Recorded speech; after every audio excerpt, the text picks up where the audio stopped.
As the mayor of the town of Clayton, I'd like to call this regular town council meeting to order. I ask you to stand for the Pledge of Allegiance and remain standing for the invocation. I pledge allegiance to the flag of the United States of America and to the republic for which it stands, one nation, under God, indivisible, with liberty and justice for all. Let us pray. Most gracious and heavenly Father, we pause to give you thanks for the many blessings of this day. And we ask, Lord, now that you be with us as we proceed with the business for the town of Clayton. For it's in your name we pray. Amen. Are there any adjustments to the agenda? Yes, Mr. Mayor. Under public hearings, we would like to move item A to item C and make item B item A and item C item B. So basically moving the Woodbriar rezoning to the last item in that order. And then under the quasi-judicial hearings, on the agenda, it's marked A and B. Those should actually be D and E. Excuse me, E and then D. Who's in first? All right. So I'm surely going to mess that up this evening, but we'll take one at a time. All right. Any other? If not, I'll entertain a motion to approve the agenda. First. Second. We have a motion and a second to approve the agenda. Is there any further discussion? All in favor say aye. Aye. Opposed, like sign. Motion carries. Up next is your consent agenda. Move we approve. Got a motion and a second to approve the consent agenda. Is there any further discussion? All in favor say aye. Aye. Opposed, like sign. Motion carries. Up next is a National Intern Day proclamation. And are our interns, all of them here? Yeah, come on up to the front. You can just stand right here at the podium. And I'm going to read this proclamation, and then I'm going to join you, and we're going to get our picture made. All right? First and foremost. Town of Clayton Proclamation National Intern Day. Whereas the town of Clayton recognizes the positive impact that experiential learning has on preparing students for success in life, and whereas all students in North Carolina should have access to experiential learning opportunities, and whereas the experiential learning opportunities, such as work-based learning, are important to the economic vitality of its communities, and whereas work-based learning serves to connect students' skills and competencies gained from education with those used in the workplace, and whereas on the last Thursday in July, National Intern Day is celebrated across the country by millions of students, higher education institutions, employers, and other organizations. And whereas in recognition of National Intern Day, the town of Clayton is committed to elevating awareness, advancing meaningful and diverse work-based learning opportunities, and acknowledging those involved in internships, students, education, institution, and employers.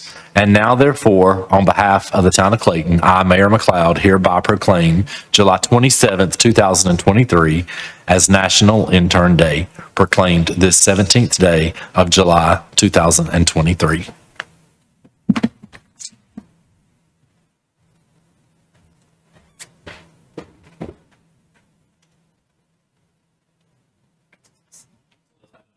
Applause for our intern.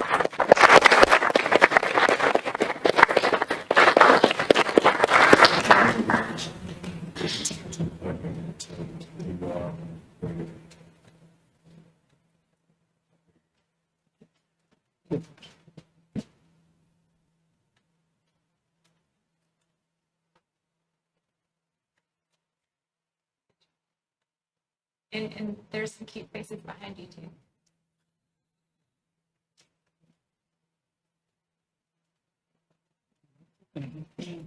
Just slide in a little bit, but thanks, man.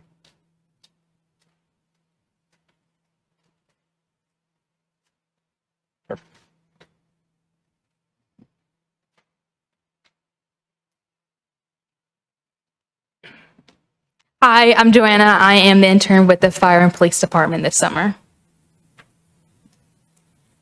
Hey, I'm Meredith. I'm interning at the library this summer, and I'm the community engagement intern. Hi, I'm Christopher Medina, and I'm the planning intern here. Awesome. Welcome, and thank you all. We're happy to have you here.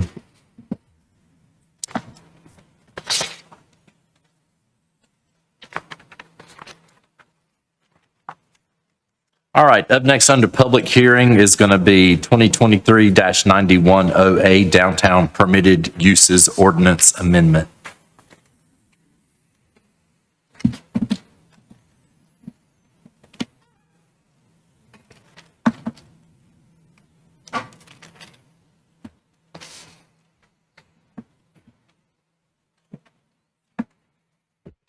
Good evening, council.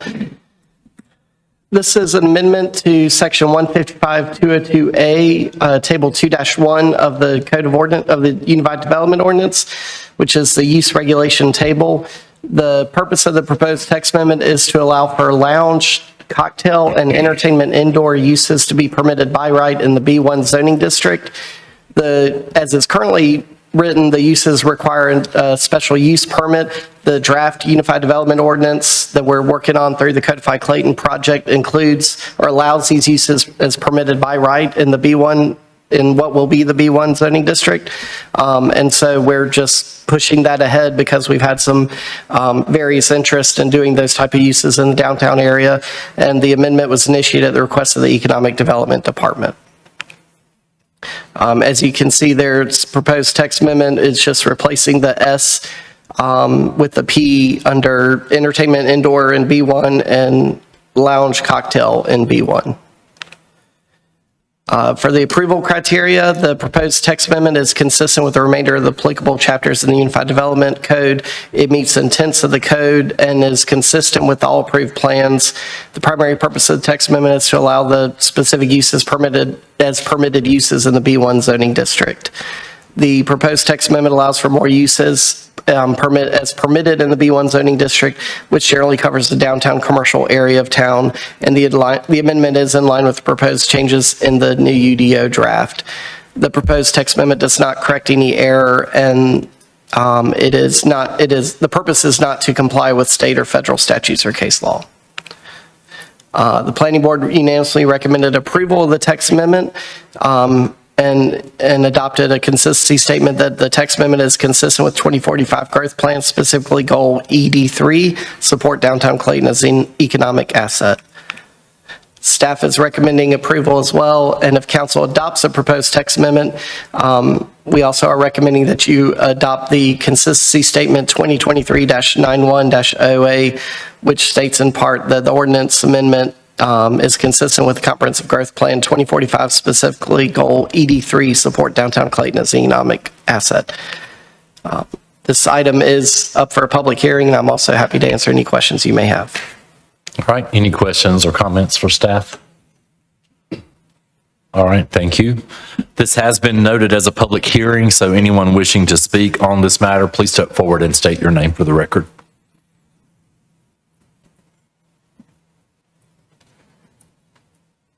All right, no one wishing to speak. I'll close the public hearing and turn it over to council for their discussion. Mr. Thompson. Mr. Mayor, I move we approve ordinance 2023-07-02 and the consistency statement. We have a motion and a second for approval of 2023-91-08. Is there any further discussion? All in favor say aye. Aye. Opposed, like sign. Motion carries. The next public hearing is an economic development agreement at 218 East Main Street.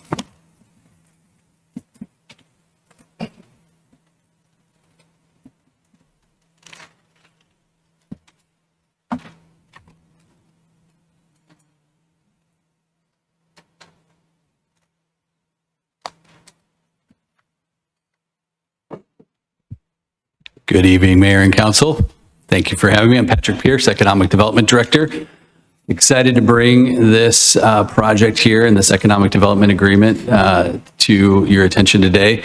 I'm going to have some other folks listed here join me after my presentation to give a short presentation about the project here. And we'll hopefully be an exciting project for downtown Clayton here. So what we're looking at is 218 East Main or 220 East Main. This is a little overview of just kind of things I'll cover, the property, kind of why we're selling, looking to sell the parcel as part of the economic development agreement, specifically some high-level details about the project, and then the economic development agreement specifics. So the property here is 0.8 acres behind 218 East Main Street. This was originally purchased by the town for $150,000 in 2015 to preserve the historic building. It was resold by upset bid process for $110,000 to Carroll Building Investments by way of upset bid process. The town did retain this small parcel behind the building here, and it was appraised here in May 2023 for $35,000. You can see here, this is the building here on Main Street. That parcel on the left there is the Carroll Building Investments parcel and building there. It has both of the storefronts as well as the property behind it. The town parcel retained the property behind the 220 piece of that, which is there, which is the 0.8 acres. So what is being proposed as part of the economic development agreement would be to kind of recombine those into one contiguous parcel, which will be necessary for the project. So kind of the case for this, it was originally purchased by the town, as I understand, which was really a historic preservation. And some of the pictures you'll see there is this was a building that was vacant. It was not in good condition. The idea here was to make sure it was preserved. Carroll Building Investments, their project matches this. It's putting it back into good use in downtown and putting it back in as an experience here in downtown, which was noted in our downtown strategic plan as a need and a want by folks. So we really think this is an exciting piece here. And as I mentioned again, this piece is really necessary to complete that vision. So what their project overview, and I'll let them, their slides are much more exciting than mine here, but they're proposing an arcade and eatery here on the ground floor of both of the buildings, and outdoor patio and seating area in the rear. So this is part of why that our town parcel is necessary. In addition, they'll have two 2,150 square foot office suites for rent or lease up there. And I also just wanted to note that the DDA also has approved a $12,500 facade grant for new windows, which is I would say about a sixth of the overall renovation that they've done to the exterior of the building. So a great way to leverage those funds that you all provide us through the facade grant program. So really quickly on just what authorizes to do this, part of the local development statute, General Statute 158-7.1 allows for local governments to convey property for the purposes of increasing taxable property, growing employment, and improving local business prospects. The details of the economic development agreement are that the town would convey that property and sell that for $40,000, which is the appraised value plus our legal fees for the real estate transaction. Carroll Building Investments will invest or cause to be invested in terms of their lease, their lessees, a minimum of $500,000 over the next 5 years.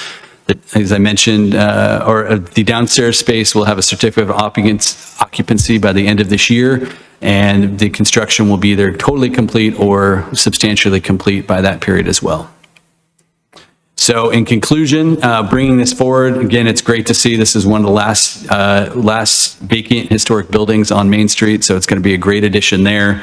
It will really catalyze the rehabilitation of this building, bring a very cool project to town. The patio is necessary to do this, which will be on the town-owned parcel. And again, we're getting that great investment of capital into our downtown here. So with that, I'm going to invite up Craig Lee, Paula Auclair, and CJ Batista, who are part of the project team and the building owner, up to give a short presentation to you on their project.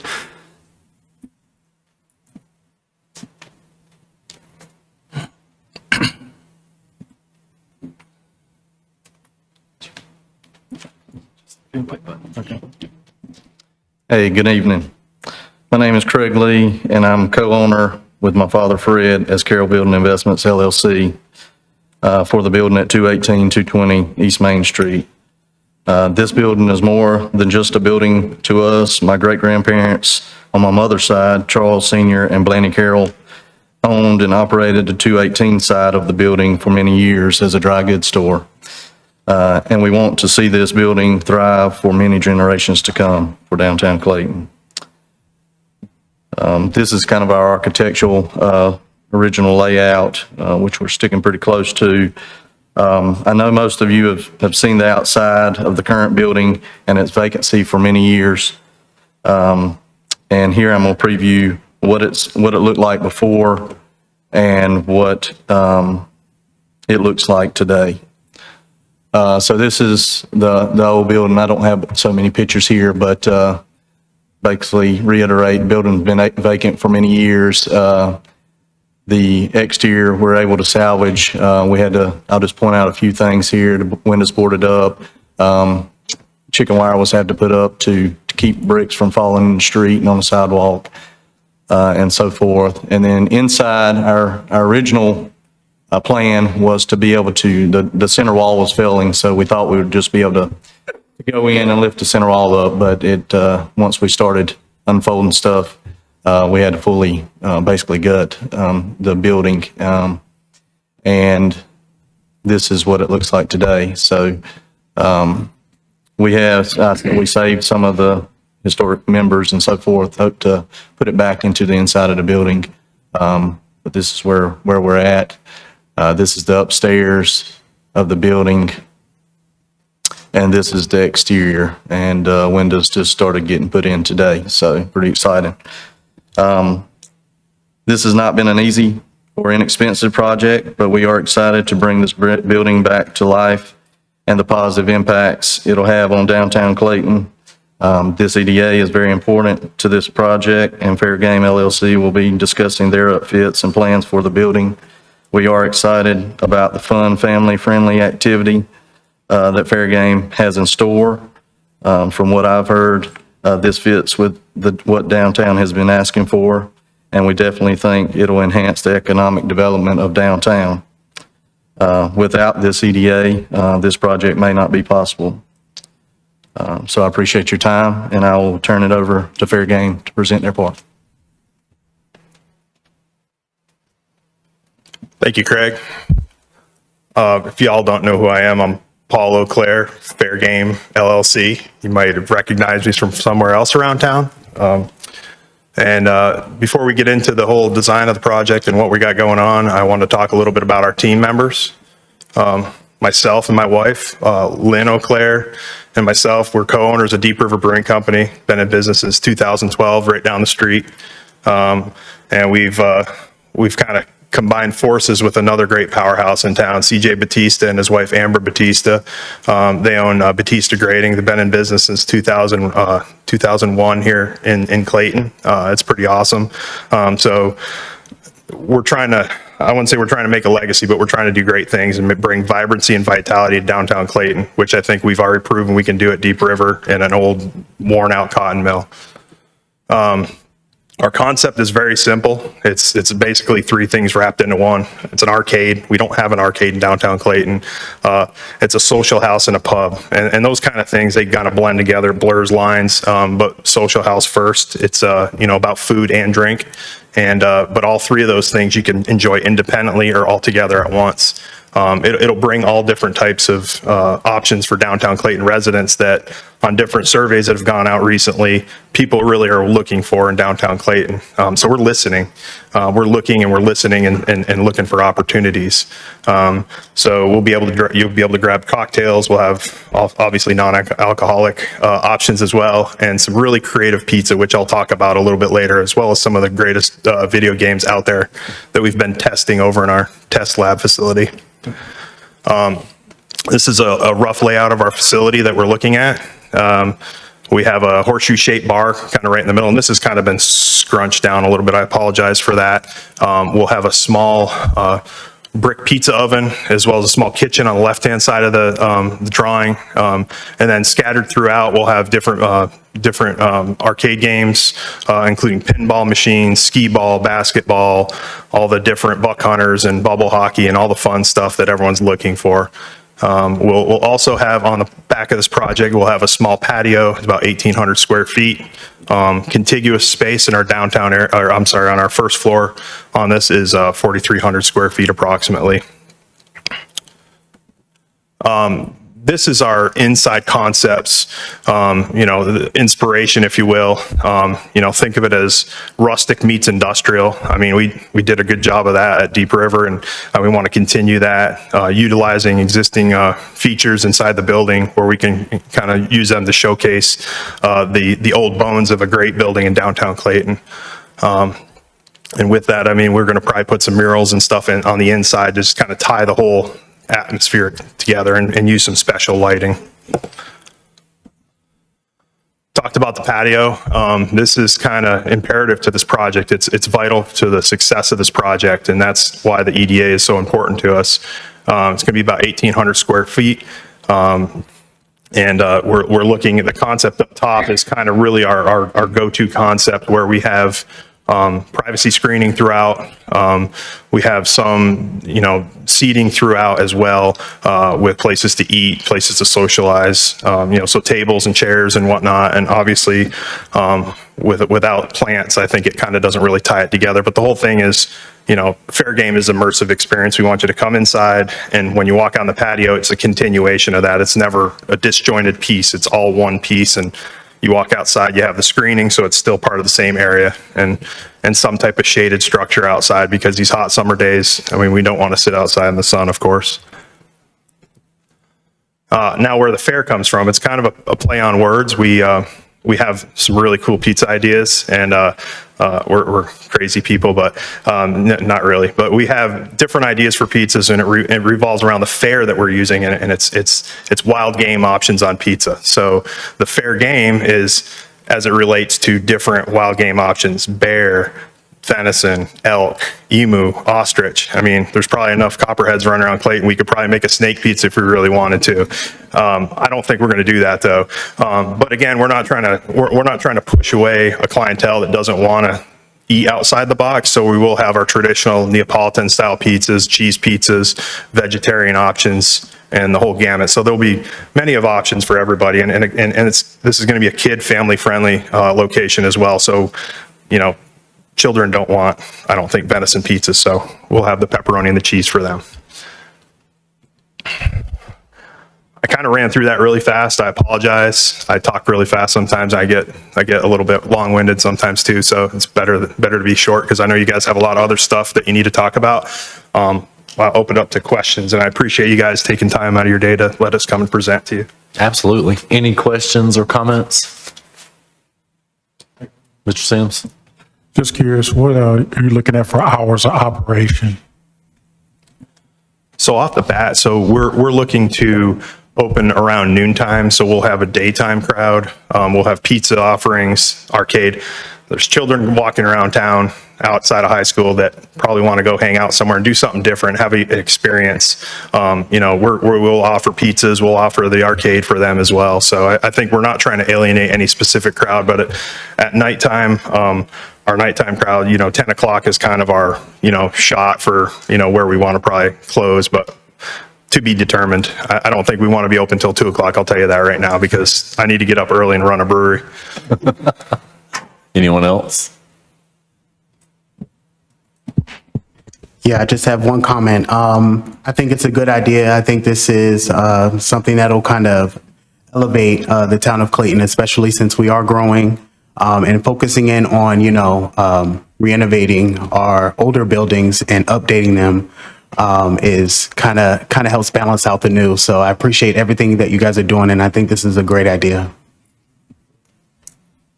All right. Anyone else? All right. Thank you. So this has been noted as a public hearing, so I'll open the public hearing. Anyone else wishing to speak, please step forward and state your name for the record.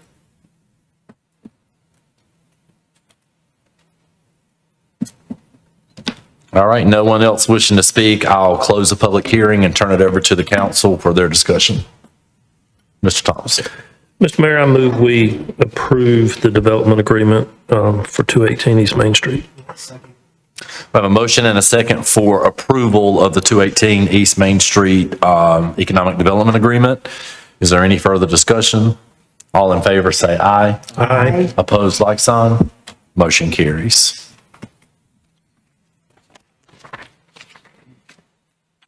Up next under our public hearing is a 2022-212-RZ Woodbriar rezoning.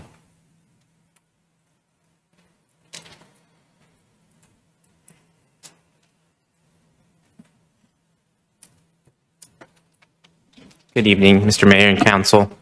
Today, we have before you a conventional rezoning. We have a split parcel here located off of NC 42 near at the corner of Barbara Mill Road and between. You can see here that the property extends all the way down to Bellhaven there and then all the way up to Woodbriar, also along 42 there. It's approximately just under 4.5 acres. The current zoning right now is split between O&I, office institutional, and single family and residential estate, which is our least dense residential district. Here's a map of the current zoning. You can see that the parcel to the southwest there is the part that's zoned for office institutional, and the part across from the school there and adjacent to NC 42 is the residential estate zoning district. Below you can see how we were proposing for the residential, single-family residential R8, which would be the 8,000 square foot residential lots that would be proposed in the new zoning district. Consistency and compatibility with the future land use. The future land use map does show this particular area as being part of a high-density residential.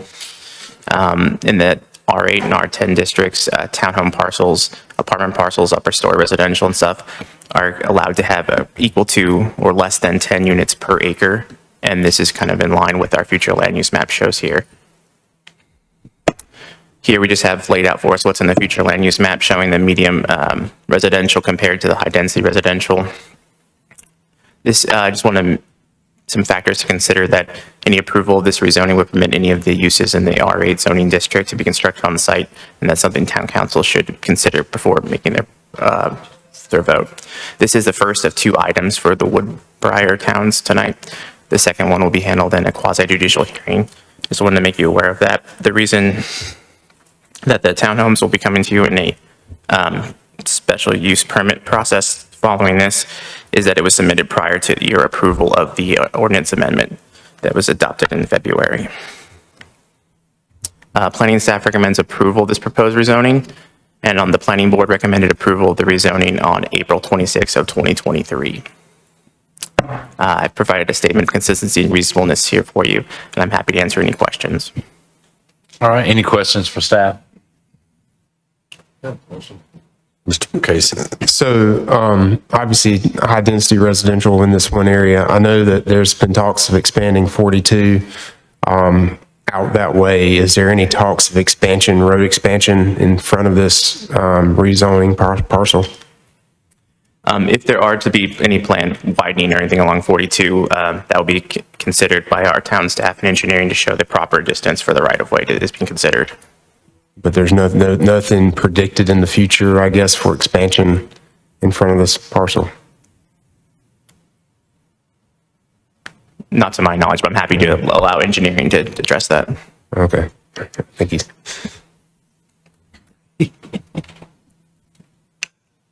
I can turn your microphone off, but I can't turn it on. I figured it was just quicker to step up here, one of those buttons there. So Joshua Berry, Engineering Director. There is proposed 42 project, excuse me, 42 widening project. I think the latest we heard 2027. At this time, DOT has not started any right-of-way acquisition. And so the exact design and exact line work has not been determined in terms of obtaining that. So that is on the books, is still yet to come, but the acquisition process has not started from the DOT, the widening project of 42.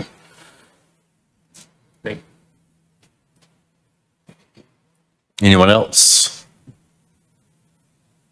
All right. Thank you, sir. This has been noted as a public hearing.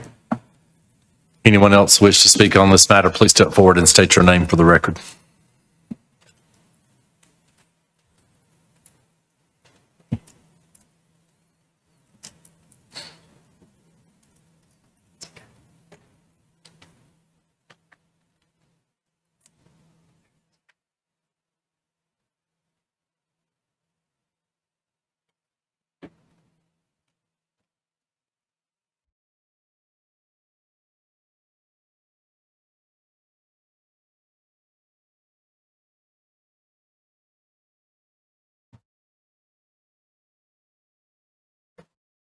Good evening, Mayor McLeod and members of council. I'm Matthew Carpenter with Parker Poe, 301 Fayetteville Street in Raleigh, here tonight on behalf of the developer. And also with me tonight are Josh Chinnery, the developer, Donnie Adams with Adam and Hodge, our civil engineer, Nate Boquin with McAdams, our traffic engineer, and then also David Lewis, an appraiser with Dickinson Lewis and Associates. And so thanks to staff for the presentation. We're excited to present to you something we've been working on for a long time. It's an infill townhome project that we're calling Woodbriar Towns. And it really offers the opportunity to add additional density along NC 42 at a density that's in line with the future land use map. And so as staff mentioned, this is the first of two hearings that you'll hear tonight under the kind of older approval structure. And so the first is the legislative rezoning hearing, which involves, kind of analyzing the site and the proposed request and consistency with the town's comprehensive plan and land use map policies. And so during this hearing, I'll focus on those policies, why we believe that the case is consistent. And then the second step is the evidentiary hearing, which is a quasi-judicial hearing I know you're used to and done many of those over the years. And so during that hearing, we'll provide expert testimony to each of the findings we're required to meet. And so for efficiency's sake, we asked staff if we could move the two hearings back to back to allow you to have a full kind of hearing of the evidence and information. And then we'd also like to request that you hold the vote on both items until the end of the special use permit hearing presentation. And the goal of that is just to get all the information out there, answer all the questions so you have it all in front of you before you make the ultimate decision on both requests. So I just want to grant some clarification first, that we're not going to just discuss the rezoning issue because it's a public hearing, and then once that is handled, then call us into a quasi-judicial setting and creating awareness what that is for those watching both here in the chamber and those. I'm not sure we've ever done it where we're doing both things at one time, and I prefer to keep it separate. Procedurally, you are keeping them separate. Yeah. Okay. I think the request is that you don't act on the first one until you've heard the second one. That's correct. Right. That's within your discretion, but procedurally, there will be two separate hearings, a rezoning and then a evidentiary. Very good. Okay. Thank you. And as staff mentioned, the request is for a townhome project with 41 total townhome units at a maximum density of 10 units an acre. And the current zoning here is split between office and residential estate. And there are a few older duplex townhome buildings on the property, and so those are actually a non-conforming use at the moment. So this will also clean that up. And the general goal with the project is to add what some have referred to as kind of gentle density along NC 42 in an area that's well connected with goods and services and has a lot of non-residential uses close by. And you can see that the site is kind of unusually shaped, and it's only 4.4 acres. And to the west of the property, across Barber Mill Road, is a gas station, a restaurant, and ATM. And then to the north, across NC 42, you have several professional office buildings. And then south of the site, there's an existing single-family subdivision. So we specifically picked this site and have tried to design it in a way that acts as a transition between some of those higher intensity commercial uses that are around the site to the north, to the west, transitioning down to those existing single-family homes. And we think that that's also in line with kind of the vision of the land use map designation here.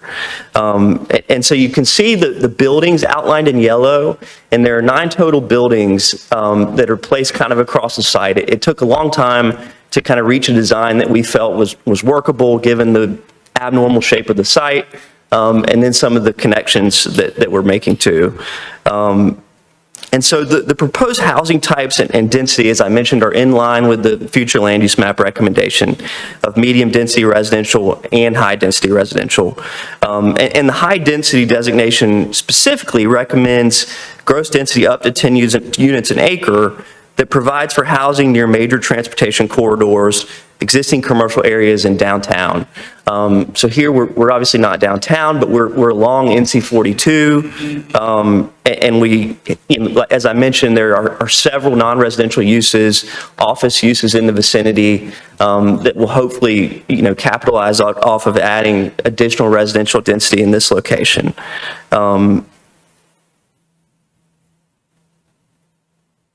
And then in addition to the land use map consistency, we're also consistent with several policies in the comprehensive plan that generally call for a mix of housing types and densities near existing infrastructure and non-residential development. And just to call a couple of those out, policy LU 1.2 states to encourage development which incorporates high quality design and enhances the quality of life for existing and future residents. The project, will add additional housing type, but high quality development with several amenities. There'll be a dog park and a mini park, which we'll discuss more during the SUP hearing. And then another policy LU 1.6 says to promote location and intensity of development that mitigates impacts to the transportation network and leads to reduced vehicle trips or shorter trip lengths. And so again, this is a site that's really convenient to goods and services and to infrastructure with NC 42. And so because it's an infill site, a lot of the infrastructure and amenities are already there in place. And then one more policy, goal LU3, says to encourage a range of housing types and lot sizes that will meet the needs of different income levels, family sizes, and ages. And so that's what we're trying to target here. And so to conclude, we respectfully request that council approve the rezoning request since it's consistent with the town's long-range plans. And again, we will have, we ask that council holds action on this item until after our SUP presentation. And that's just because we're going to go more thoroughly through the site plan and talk about some of those concepts. Our civil engineer will speak and a couple of other witnesses. So thank you for your time. Thank you. Anyone else? All right. No one else wishing to speak. I'll close the public hearing and turn it over to the council.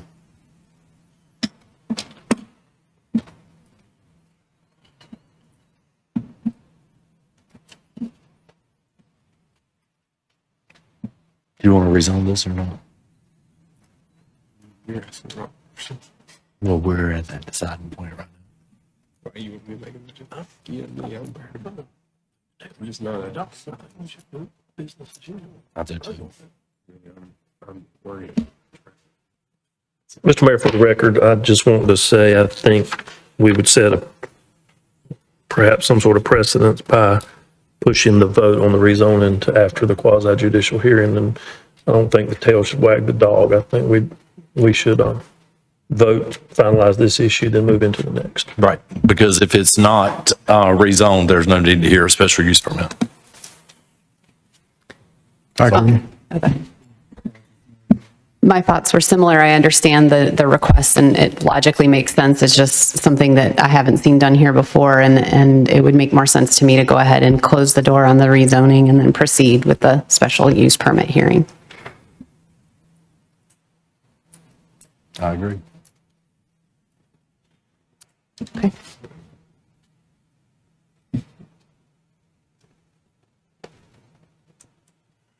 I had one further comment, Mr. Mayor, if allowable. Yes. For my part, I was just going to say that I felt like the application met the criteria for rezoning.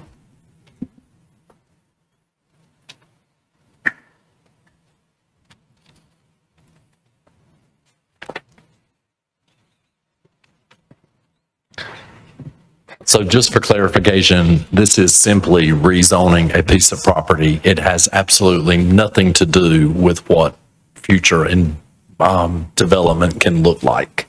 That will be the next topic if the rezoning passes.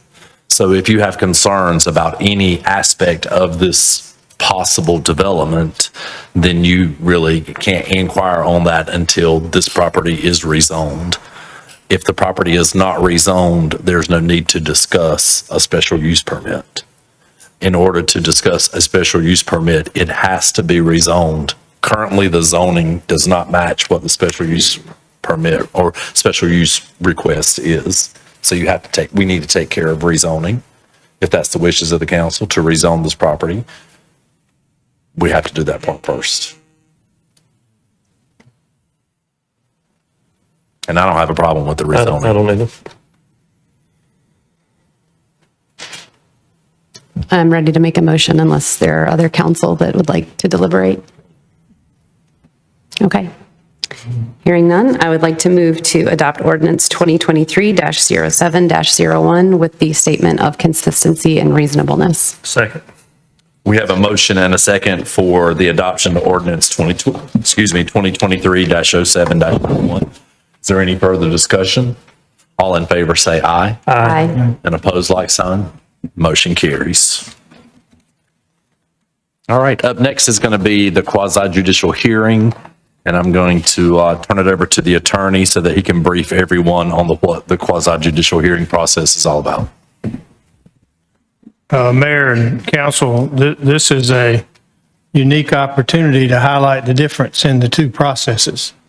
What you just went through was a legislative hearing where you have discretion to make a decision based on your best zoning judgment and whether the uses allowed in a particular zone are appropriate for that location.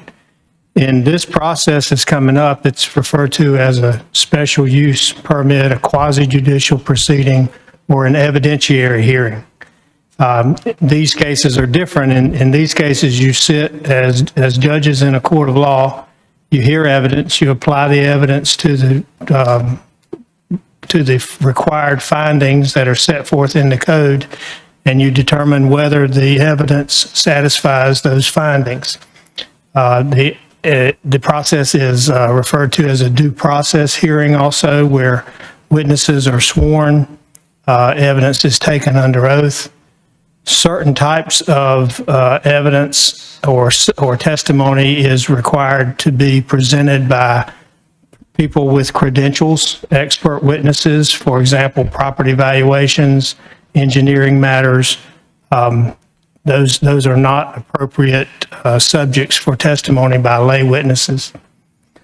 The applicants are entitled to a fair and impartial hearing. If you have become aware of anything that bears on this hearing outside the process, during the hearing, it would be appropriate to disclose that so that everybody is aware of the same evidence or the same information, and a decision is based only on what's presented at the hearing. So any questions about that process? I think we're good. I know you're familiar with it. Thank you, sir. So the next item will be 2022-213 SUP Woodbriar Towns. I'm sorry. Swear in. Oh, yeah. Well, I called it, so now you can swear in everybody that needs to speak. All right, anyone wishing to offer testimony, please stand and raise your right hand. Do you solemnly swear that the testimony you are about to give is true to the best of your knowledge and belief, so help you God? Okay, when you step up to offer testimony, please sign the oath sheet. Thank you. Thank you, Mayor. So this is, as mentioned, this is the SUP portion of the Woodbriar Towns.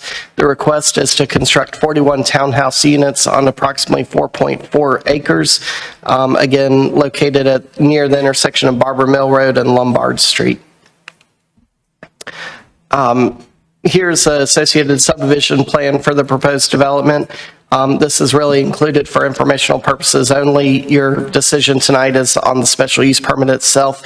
This subdivision plan has been under review by the TRC and will be approved following the approval of the SUP if council chooses to approve the SUP. Here are the proposed architectural elevations for the development that were included in the subdivision plan package.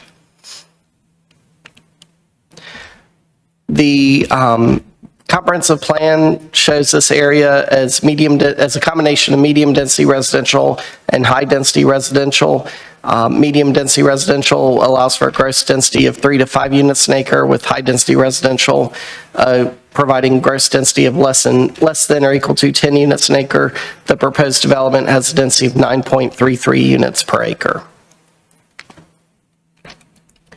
It is currently surrounded by a mix of business, office, and institutional and other residences. Considerations for the council: you shall make final decisions regarding the SUP. The special use permit shall address specific findings of fact, and the burden of producing competent and material evidence is on the applicant. All findings must be met for the special use permit to be approved. Council shall consider the recommendations in this staff report and may approve the SUP with the proposed conditions, add or remove conditions with the agreement of the applicant, or deny the application upon finding that one or more of the findings of fact are not met. Going through the findings now, the first finding is that the application will not materially endanger the public health or safety if located where proposed and developed according to the plans as submitted and approved. You can see the applicant response on the screen, as well as it was also in the staff report. The second finding is that the application meets all required specifications and conforms to the standards and practices of sound land use planning and the town code of ordinances and other applicable regulations. Again, the applicant has provided their response, which is on the screen and in the staff report. Third finding is that the application will not substantially injure the value of adjoining or abutting property and will not be detrimental to the use or development of adjacent properties or other neighborhood uses. The applicant response is on the screen in the staff report. And the last finding is that the application will not adversely affect the adopted plans and policies of the town or violate the character of existing standards for development of adjacent properties. The applicant response is provided on the screen in the staff report. The staff report also includes staff commentary for each of these findings. If the council decides to approve this special use permit, staff is recommending the conditions below. The first two conditions are standard conditions for special use permits, that the conditions of approval be recorded upon the final plan set, and that the development shall be constructed in substantial conformance with the special use permit. Condition 3 is relating to screening of ground-mounted utility or mechanical equipment. Condition 4 is stating that the maximum gross density shall not exceed 9.33 units per acre. Condition 5 is the proposed dimensional criteria that the applicant has proposed. Condition 6 allows for fee in lieu of construction of the sidewalk along Lombard Street and NC 42 and Barber Mill Road. That it will be determined during construction drawing review and due prior to approval of construction drawings. Condition 7 is a requirement for a mini park and a dog park to be constructed within the development. Condition 8 is a requirement that the development utilize town electricity and all units shall be town electric customers. Condition 9 is related to the driveway access onto Barber Mill Road. At this time, the applicant is still working with DOT on how that driveway, whether it'll be right in, right out, or full access. Condition 10 is relating to the private access road that connects this development to the Barber Mill townhomes. And condition 11 is the architectural elevation, essentially that the final building shall match those included in the site plan that I showed you earlier in the presentation, and that the primary building material shall be fiber cement siding or wood panel siding. And with that, I'm happy to answer any questions you have. Again, this is a public hearing. The applicant is here with the presentation. There may also be public here to speak as well. All right, any questions or comments for staff? Go ahead. Thanks for that presentation, Ben. So could you go back to the comprehensive land use plan map? I saw it overlapped with high density and medium density. Yes. All right. So would you say there's probably 2/3 in the high density, 1/3 in the medium density? That looks about correct. Okay. Second question is, I noticed that the some elevation drawings were rendered, and it doesn't say that these were proposed or anything, but I guess because they're, are examples. These are the actual ones that they are going to have to build by. Is that Yes, correct? these were submitted as part of the subdivision plan set, and that final condition requires that they substantially conform to these drawings. Okay, and I know this is probably an applicant question as well, but I mean, just with that elementary school there, I mean, that road gets a substantial amount of traffic, especially during, drop off and pick up. But it looks like there hasn't really been any decision made on the road itself with the DOT. Can you elaborate? Which road are you speaking I'm talking about Lombard. Lombard? Road. Yeah, because you got Clayton Elementary right across the street, basically. Yeah, so since Lombard will be widened as part of the NC 42 project, the applicant was not required to provide any widening for that stretch. Okay. Do we have an idea? I'm going to ask this question again. Do we have any idea when that potential widening will take place? The best we have is the construction is funded for 2029. Thank you. No further questions at this time. All right, anyone else? All right, thank you, Ben. We'll give the floor to the applicant.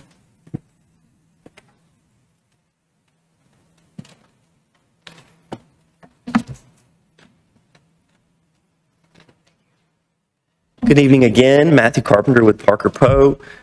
As I mentioned, we have several expert witnesses here to testify to the required showings. So I'll just provide a quick overview of how we're going to go through that, and then I'll call each witness up to provide testimony. So first, we'll have Mr. Donnie Adams, our civil engineer, testify to the plan's compliance with the town's development regulations and the land use policies. And then I'll call up Nate Boquin, our traffic engineer, to answer some of your specific questions about the roads and the school interaction. And then finally, I'll call David Lewis up, our certified appraiser, who will explain that the project will not be detrimental to adjacent properties and that the proposed use will not adversely affect the surrounding uses. So with that, I'll call Mr. Adams up.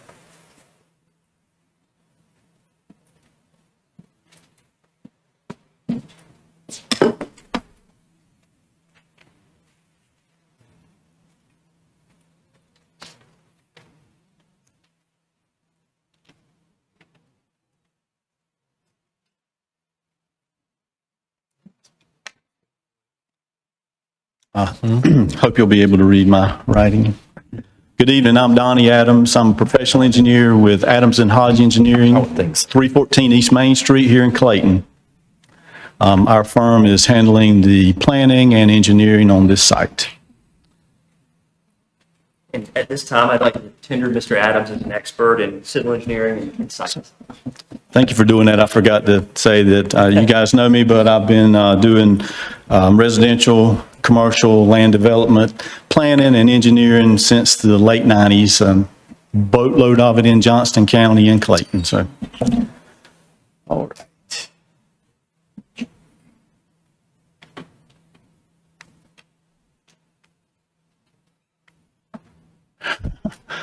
Okay, so everybody's talked a bit about the findings of fact. They're part of the record. I'm here to speak on several of them. As Matthew said, I'll probably be speaking to 1, 2, a portion of 3, and then number 4 as I walk through our presentation, talk through our site plan. Not to be too much repetitive, but again, this is a townhome development, single family attached. We're proposing 41 townhome units on a roughly 4.4 acre tract, which is roughly 9.9 units to the acre. Wanted to go to the site. So in the center of this map is our site. You can see the Barber Mill Road on one side, Lombard/42 on the other, close proximity to downtown. You could say walkable to downtown. And again, repeating, but as we look from our side across Barber Mill, there on the corner, there's the BP station. Across 42, you have a row of office and other business uses. Then you have continuing back towards downtown, you got the elementary school. Coming across 42, adjacent to our site, to the right on this screen, is a office, the public accountant, certified public accountant. Behind that and below that is a single-family detached residential development. And then we finish at the bottom, which you see Bellhaven Drive and Cheltenham Drive. That is a existing townhome development, single-family attached. It is roughly 4 acres. There are, per my count, there are 80 townhome units there, which is a density of 20 units to the acre. So I say that go back to ours, we're just below the 10 units to the acre, and kind of speaks to what had been said before. Number one, that you can see clearly that this is an infill project, finishing development on that corner. You heard the word mentioned, transitional buffer, so it's clear how we're providing a buffer where you have we're high density, we have a higher density immediately to the south, and then we have the commercial uses across the road, kind of softens it before you get back to the single-family detached developments.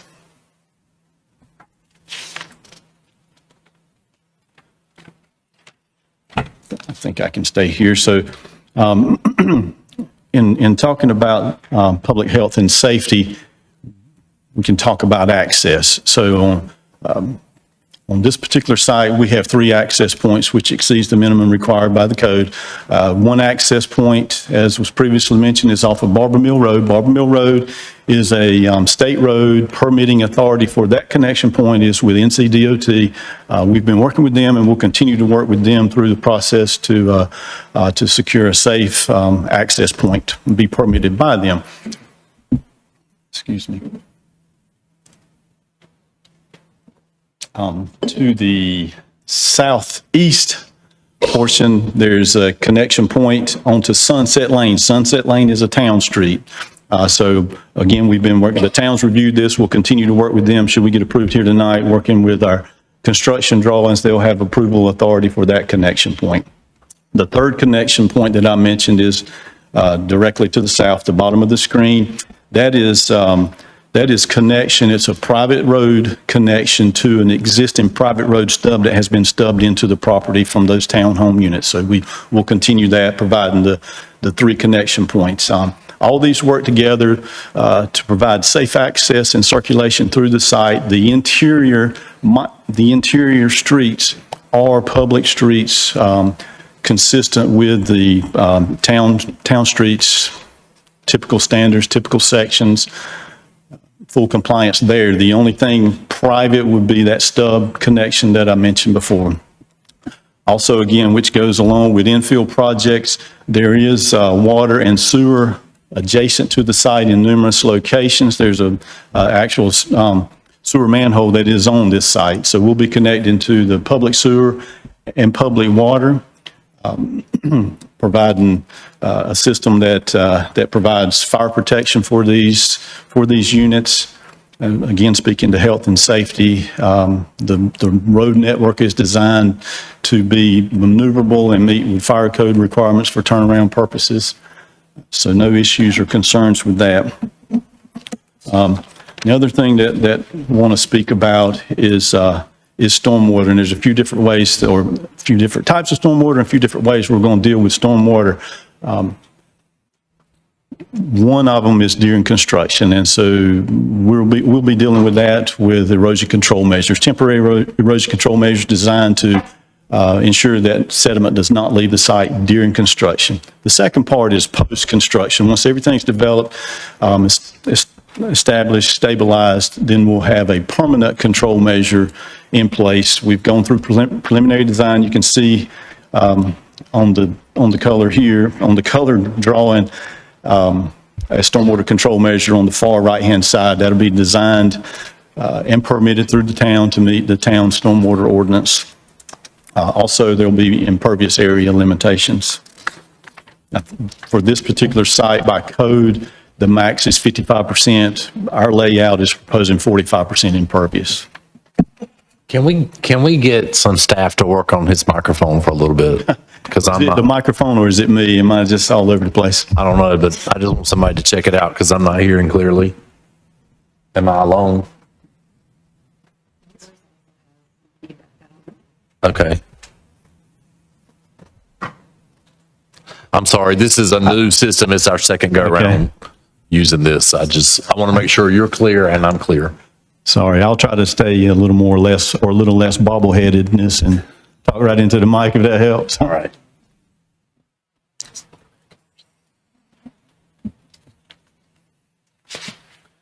Okay, so we're moving from the site layout, talk through a few additional things on site. So amenities, we provided two different types of amenities on site. The first one is a dog park.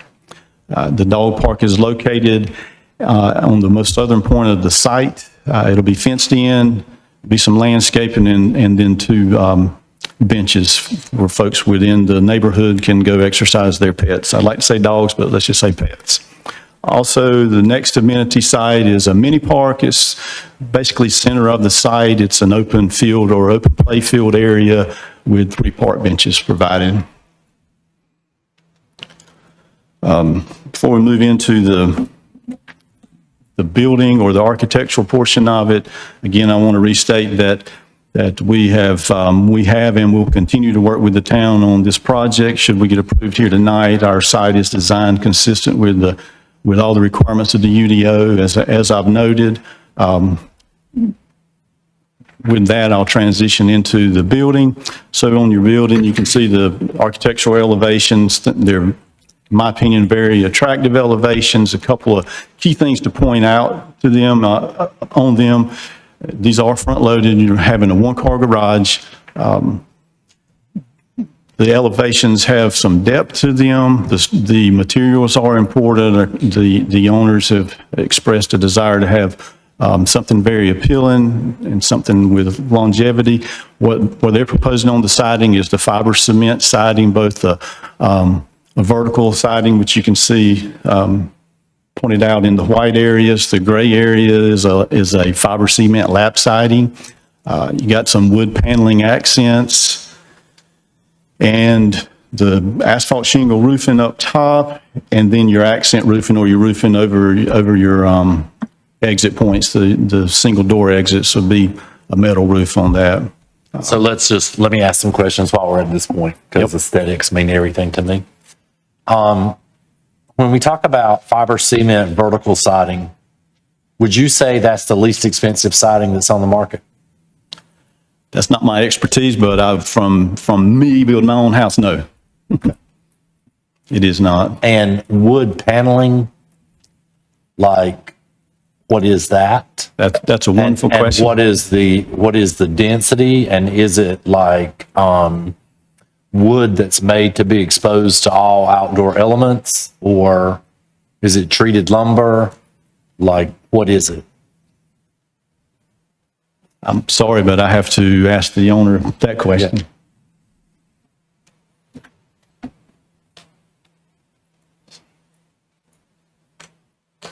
So let's start with the fiber cement vertical siding. I'm Josh Chinnery, one of the developers of the project. As for the components, let me run through it real quick, and then if you got some more questions, I think I might be able to state it better than Donnie could. There's a masonry component that was required by the I guess would be the UDO. So we put that on the bottom. We put a good brick ledge so that it looks pretty substantial. That'll have like a roll lock across the top, so it looks really kind of traditional, but not too. We don't want anything to look cheap. The fiber cement siding, which is commonly referred to as a hardy plank, is actually probably the most expensive siding on the market. I would say vinyl would be your cheapest, and that's what you don't want. The wood component, you're going to have something that's either more than likely going to be a stainable material, so you're not going to have anything cheap. You want something that's an accent to kind of accent we really want these to look good. We want these to be appealing to people to purchase. So this is not, that's my whole point for all of this. We do not want a low-end product because we can't afford to put a low-end product in here because we want to sell these. We want these to be things that people desire to live in for a lifetime, not that people are coming to live in temporarily. That's not our goal. We we're not looking to look like the neighbors. We're looking to look something new that's not in this area. So there'll be dimensional shingles on this. These are not going to be 3-tab cheap shingles. You can see the vertical components by the windows to kind of accent and give some dimension. So our architect is out of Greenville, South Carolina, and he's done some really good infill projects in the Greenville area. So we've actually reached out to an architect that's done some really cool projects like this in infill sites. So you'll see the garage doors actually will probably have that same stain wood component as that in between that window, so you really have that accent. The goal is to really make these look nice and be nice properties. We're not looking to turn and burn, we're looking to make these nice. Okay, then talk to me a little bit about painted brick and the maintenance of that. I don't know that it's going to be painted brick. Well, it says right here, painted brick roll-lock. Well, the roll-lock is the different layer across the top that really adds that separation. If you know anything about brick, if you have your broken brick pattern and then you do a straight brick across the top, if it would be painted, I personally like a painted brick better. I just didn't know what they had here. So yes, if we're going to paint the brick, I don't know what color that would be. Interior designer, I'm not. I can, they put a color in there that's kind of consistent, probably with the siding. But who is going to maintain? So painted There'll be an HOA. Yeah, so an HOA is going to maintain all this. You can't have a townhome project without having a solid HOA that maintains the landscaping, the exterior of the properties. The only thing that the property owners would be responsible for would be the interior of their properties, but the HOA is going to maintain the exterior, and that's always taken care of in a fund that's created with that HOA and built on. And so if a property's, like this is due to be painted 7 to 10 years, that money's there, it's already ready to go. There's damage, there's things like that, it's already taken care of. So yeah, an HOA would cover every bit of that. And you are helping me to get all of the information that we need in the record for the public, both those sitting in the chamber and watching. So thank you. Not a problem. Yes. All right. That's all I have for right now. Any more questions on the facade or anything? Mr. Thompson. While you're there, I just want to ask about the driveway. Is there going to be room for a vehicle in the garage and a vehicle in the driveway? What I don't want is the tail end of a vehicle hanging out in the street or covering a sidewalk to keep people from walking through. I just want to know that there's adequate room there. I think Donnie would speak to that better, but I think the town requirement requires that it be a certain portion in so that you can have that one past the sidewalk and one in so that you have the room for two, but I'm not expert on that. That's been a common complaint in the past with some things that we've not necessarily done our homework on. So I just want to make sure for the record that we cover that tonight. Absolutely. So again, we have one parking space in the garage, and then for outside, we have a 25-foot setback from the front of the garage to the sidewalk. Thank you.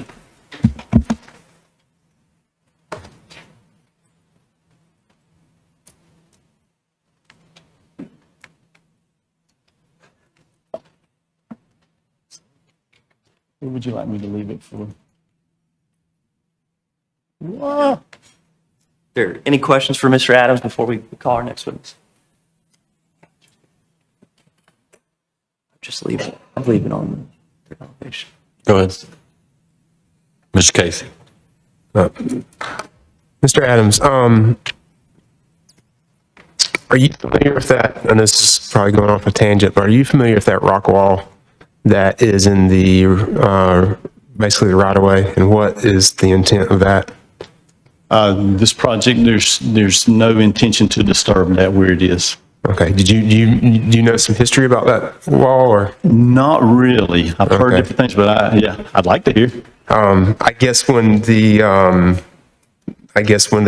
looking at the expansion of 42 in Lombard, the DOT did a historical survey, and it was that wall was part of the New Deal. The WPA actually built that wall during the Great Depression. So anyway, there's a little bit of information on that history-wise. I mean, I think that would obviously integrating that into the project or so is pretty neat or so. Cool. Anyway. Okay, thank you. We do know that excuse me, Josh Jenner again. We do know that the original, I think it was a orphanage or a kid's home of some sort, and that was built by all the people there, so we want to keep that in there to kind of incorporate it with that. And I think Nate will probably speak, DOT, I think, wants that to stay as well. I mean, so that's a good attribute that we really want to be part of the development. We don't want any, we want the character of this property to stay and add to it. And we think that wall it's got a really good story. So awesome. Thank you. Appreciate that. This time, I'd like to call our next witness, Mr. Nate Boquin. Good evening. My name is Nate Boquin. I'm a traffic engineer with McAdams. I'm a licensed professional engineer in the state of North Carolina, state of South Carolina, and state of Texas. And I'm also certified as a professional traffic operations engineer. I'd like to tender Mr. Boquin as an expert in transportation engineering. So we've been working with NCDOT on this project. They have recently completed a traffic forecast for the project, so we were able to use that just to kind of get a glimpse of how the traffic operations are going out there. Based on their study, we do not anticipate that, based on their study, queues currently are not extending beyond where we're proposing our driveway on Barber Mill. And we have also been coordinating with them on what that driveway is going to look like in the future. They've given preliminary sign off on the right in, right out for that driveway. And that's just something that we're going to continue to work with them on as we go through the driveway permit process. We've also conducted a trip generation just to kind of get a glimpse of what future traffic might generate from this project. With the 41 units, we're looking at 16 AM peak hour trips and 21 PM peak hour trips. So based on the low trip generation and minor queues that we're seeing out there, I say minor, not extending past the driveway queues, we don't anticipate that this project would have a significant impact on that. Can you repeat the trips again, please? Yeah, it's 16 AM peak hour trips and 21 during the PM peak hour. So the AM peak hour would be roughly that same time period when the school would be starting in the morning. The PM peak hour would not overlap. That would be later in the day. If there's any questions, I'd be happy to answer those. Okay. Thompson. I just want to confirm that, make sure I'm looking at it correct, and also for our viewers and audience, there is no driveway off of 42 for this project. The entrance is on Barber Mill or through the existing Clayton estate. That's correct. Okay. Yeah. Thank you. Mr. Sims. Can you go back to the slide that has the showing the exits? What do you want to see? The one that has the exits, the driveways, the layout. I don't know if that's forward or back.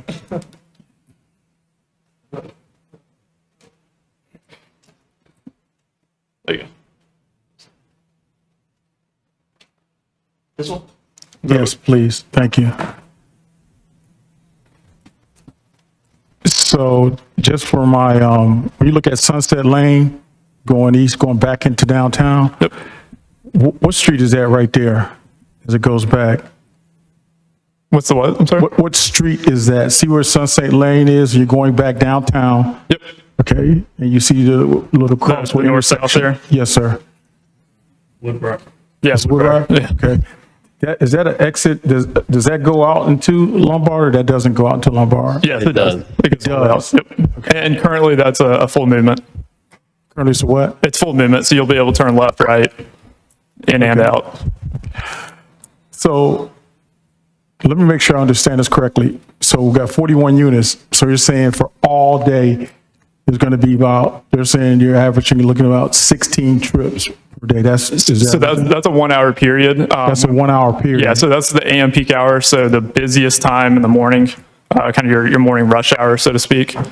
So throughout that 60-minute period, you have 16 trips. And you're saying that's not going to impact anything in that? No, we would anticipate that would be a fairly negligible impact.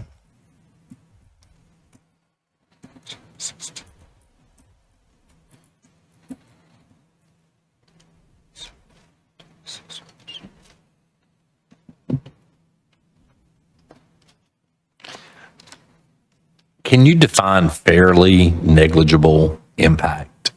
Because my definition and yours may not be the same, so you're the expert. Give me your definition. Yeah, so that would be an impact that you would not, as a motorist driving it every day, you would not feel it. You wouldn't be able to say, hey, I feel a different queue length or a different delay at that intersection.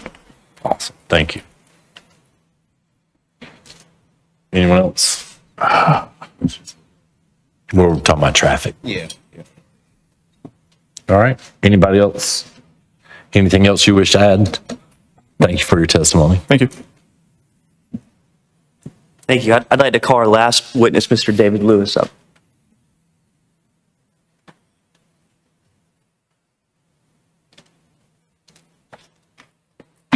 Good evening. I'm David Lewis, commercial real estate appraiser with the Dickinson Lewis and Associates at 4016 Barrett Drive, Raleigh, North Carolina, 27609. I've been appraising since 1992. I got my degree from UNC Chapel Hill in 1989 in political science. I'd like to tender Mr. Lewis as an expert in property appraisal. I am certified. Certified in North Carolina and Virginia. And Mr. Lewis has prepared a report that he's based his testimony on. And so if I could, I'd like to hand that up to the clerk to be offered into evidence.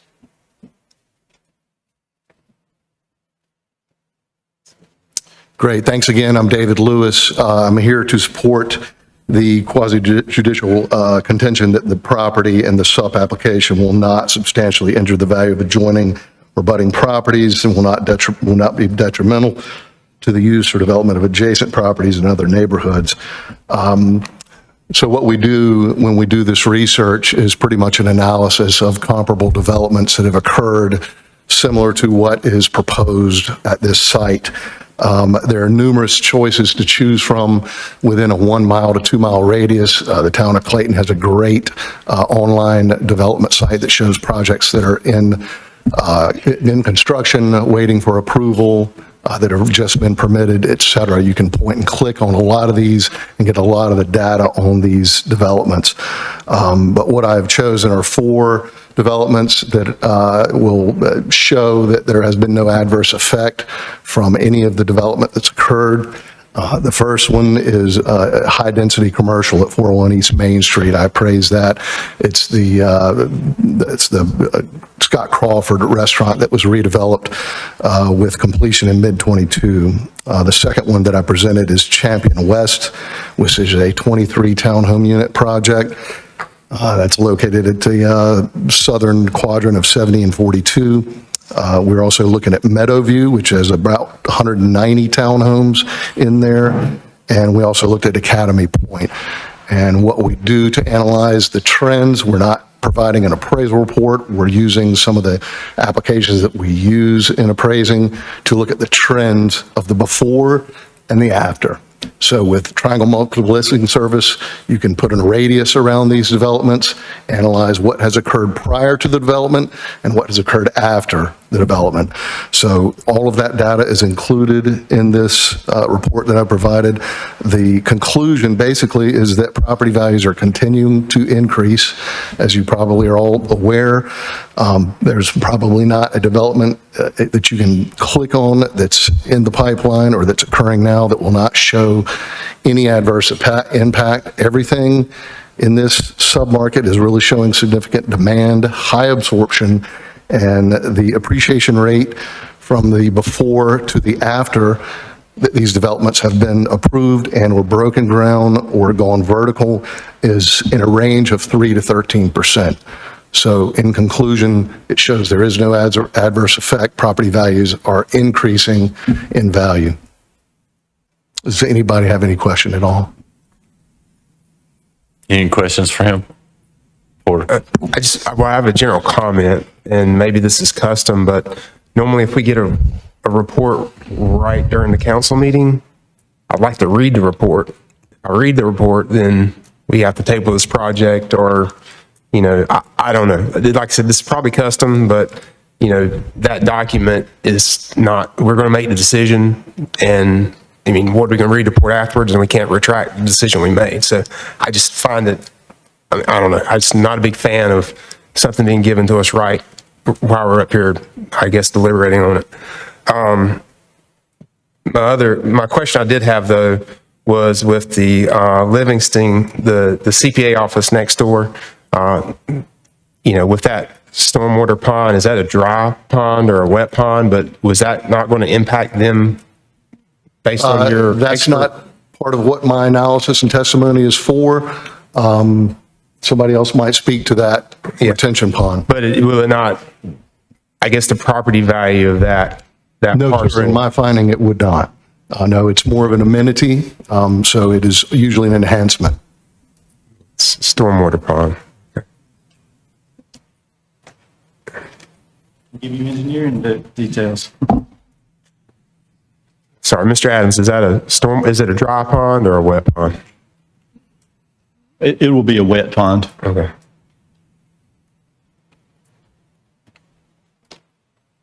Sorry, I was going to go back to where the landscaping is shown. Did it again.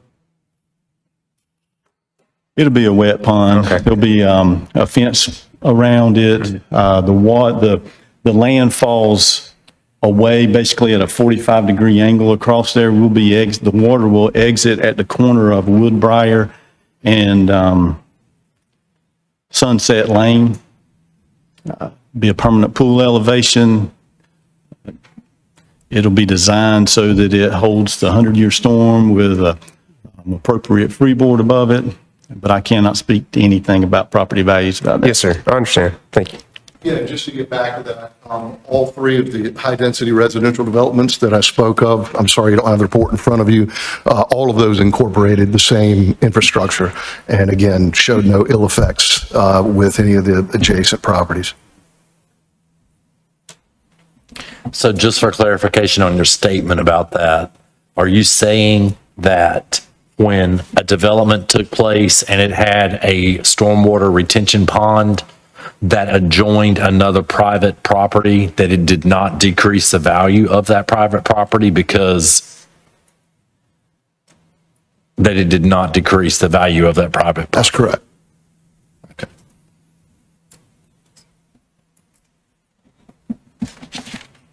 Anyone else for appraisal costs? Okay, thank you, sir. Thank you. Are there any additional questions for any of the witnesses? Mr. Sims. Yeah, I'm sorry. Yeah, I'm sorry, but can I get my man, the traffic guy, back up here? Yep. Yes, sir. So just for some clarity for me, can you explain to me how a school is brought into those equations as far as when you're figuring out, as far as for traffic? Yeah, so the traffic study would have been done based on existing traffic counts. So they would have gone out, counted the intersection, then they take those volumes and they grow it up to, I believe they use 2050 for their projected year within the DOT project. And so the school traffic would have been included with those original traffic counts that were done. So you're saying that is evaluated in this study? Yes, that's correct. Okay, and again, you told me, I just want to make sure, all right, on this, so you're saying that on the 16 trips, all right, per hour, then, and again, I'm just throwing out some numbers here. So on 8 hours, it's 128 trips. On peak hour. Yeah, so that's your peak hour. So that's what I want to know. The busiest hour of the day, if you think about it, so that 16 includes both entering and exiting traffic.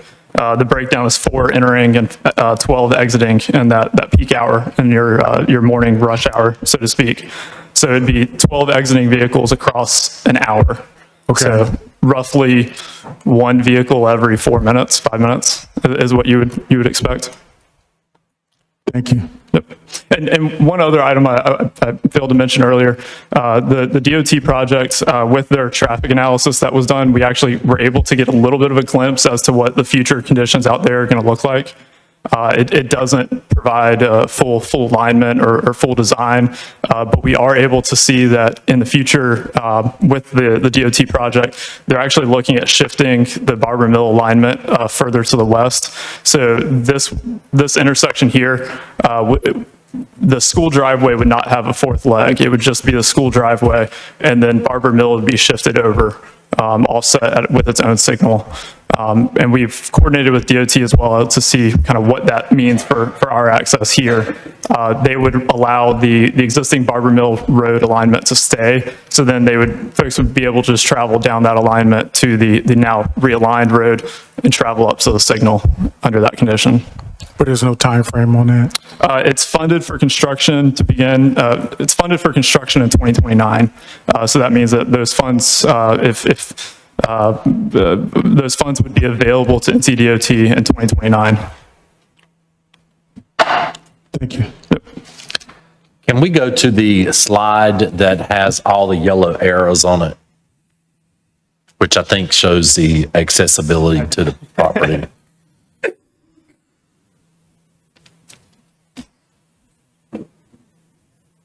Yes. So the largest yellow arrow that is coming off of Bellhaven Drive. See Bellhaven and then the yellow arrow?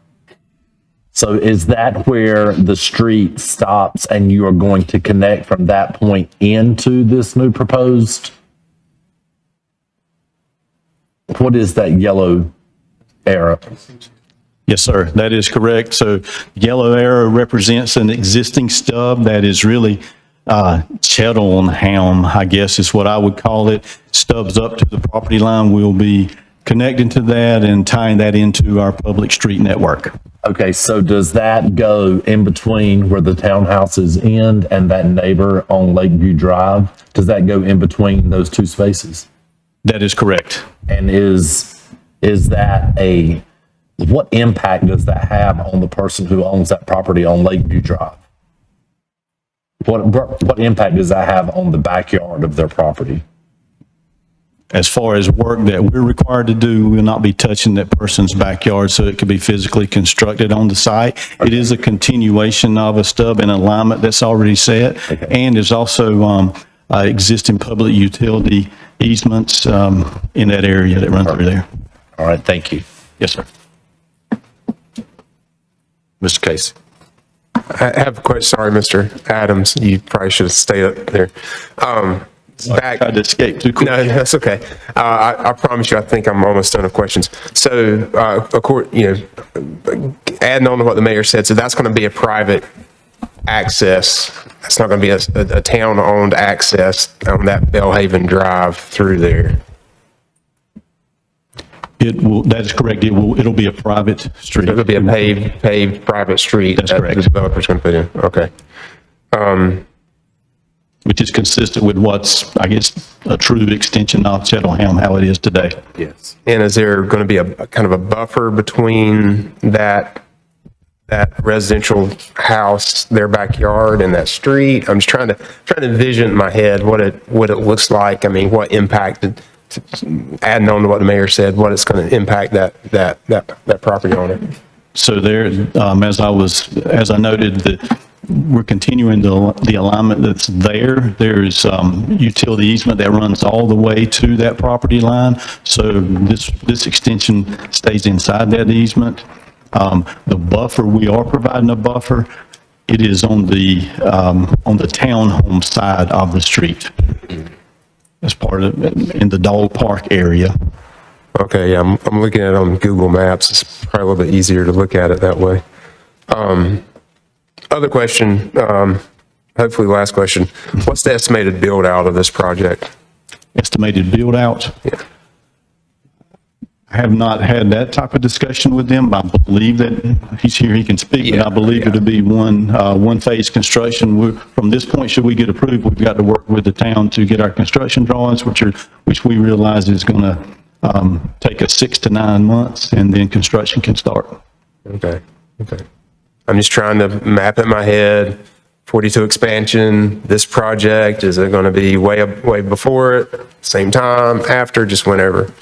A project of this size would be developed as one project at one time. We wouldn't phase it in. We'd try to get it all knocked out.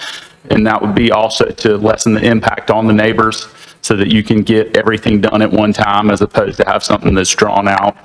That driveway, that yellow connection the yellow Yeah. arrow, is basically, and I think the town could speak to this more, that's a private street width, so it's more like a driveway width. It's not like a right-of-way with it's not this big right-of-way that cars are going to be flying in and out of, because it's small, and the only way to connect it is to continue that private street. So I think the impact on that neighbor behind there's already a sewer easement, you can already walk it, the land's already cleared, you're not taking down anything that's not there, you're just going to continue it. So, Right. is that fairly? Okay. All right, thank you. I don't think I have any more questions. All right. Anybody else? Anything else from you? If I could, I'll just take a moment to kind of summarize what you've heard, and then leave it to you for any more questions or deliberation. So again, we're back to the 4 findings for the SUP that we've talked about a lot tonight. The first is that the application will not materially endanger the public health or safety. And you heard from Mr. Adams, a civil engineer, that the project will be developed and meet the requirements of the UDO. The site will be served by public water and sewer. That stormwater will be managed and permitted in erosion control facilities, and it will have an overall building coverage maximum of 65%. And then you also heard from Mr. Boquin about the traffic impact, and that we don't believe that significant improvements are required to mitigate that traffic impact. And then the second, that the application meets all the specs and conforms to the standards of sound land use planning.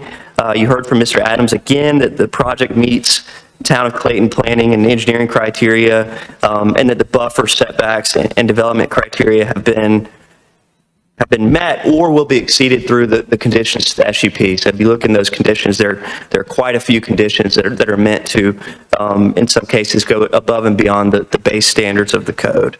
And then the third requirement, that the application will not substantially injure the value of adjoining properties. You heard from Mr. Lewis, a certified appraiser, that the townhome community will serve as a transition between uses, and that it won't injure the value of adjoining properties, and that generally in the town, property values have been rising for several years. And then finally, that the application will not adversely affect the adopted plans and policies of the town or violate the character of the existing standards of adjacent properties. So you heard from staff, who did a great job providing an overview of the land use map designation, and then also from Mr. Adams, who testified to the overall density, and that it's in line with those designations. And then also Mr. Chinnery that testified to the architectural elevations and the quality of product that they're trying to achieve here. So with that, we believe we've met our burden and respectfully request approval. Thank you. Thank you. At this point in the quasi-judicial process, we like to hear from anyone who opposes this development or anyone who has concerns about this development. So if you are here to speak in opposition of this development, or you have concerns about this development, please step forward and state your name and address for the record.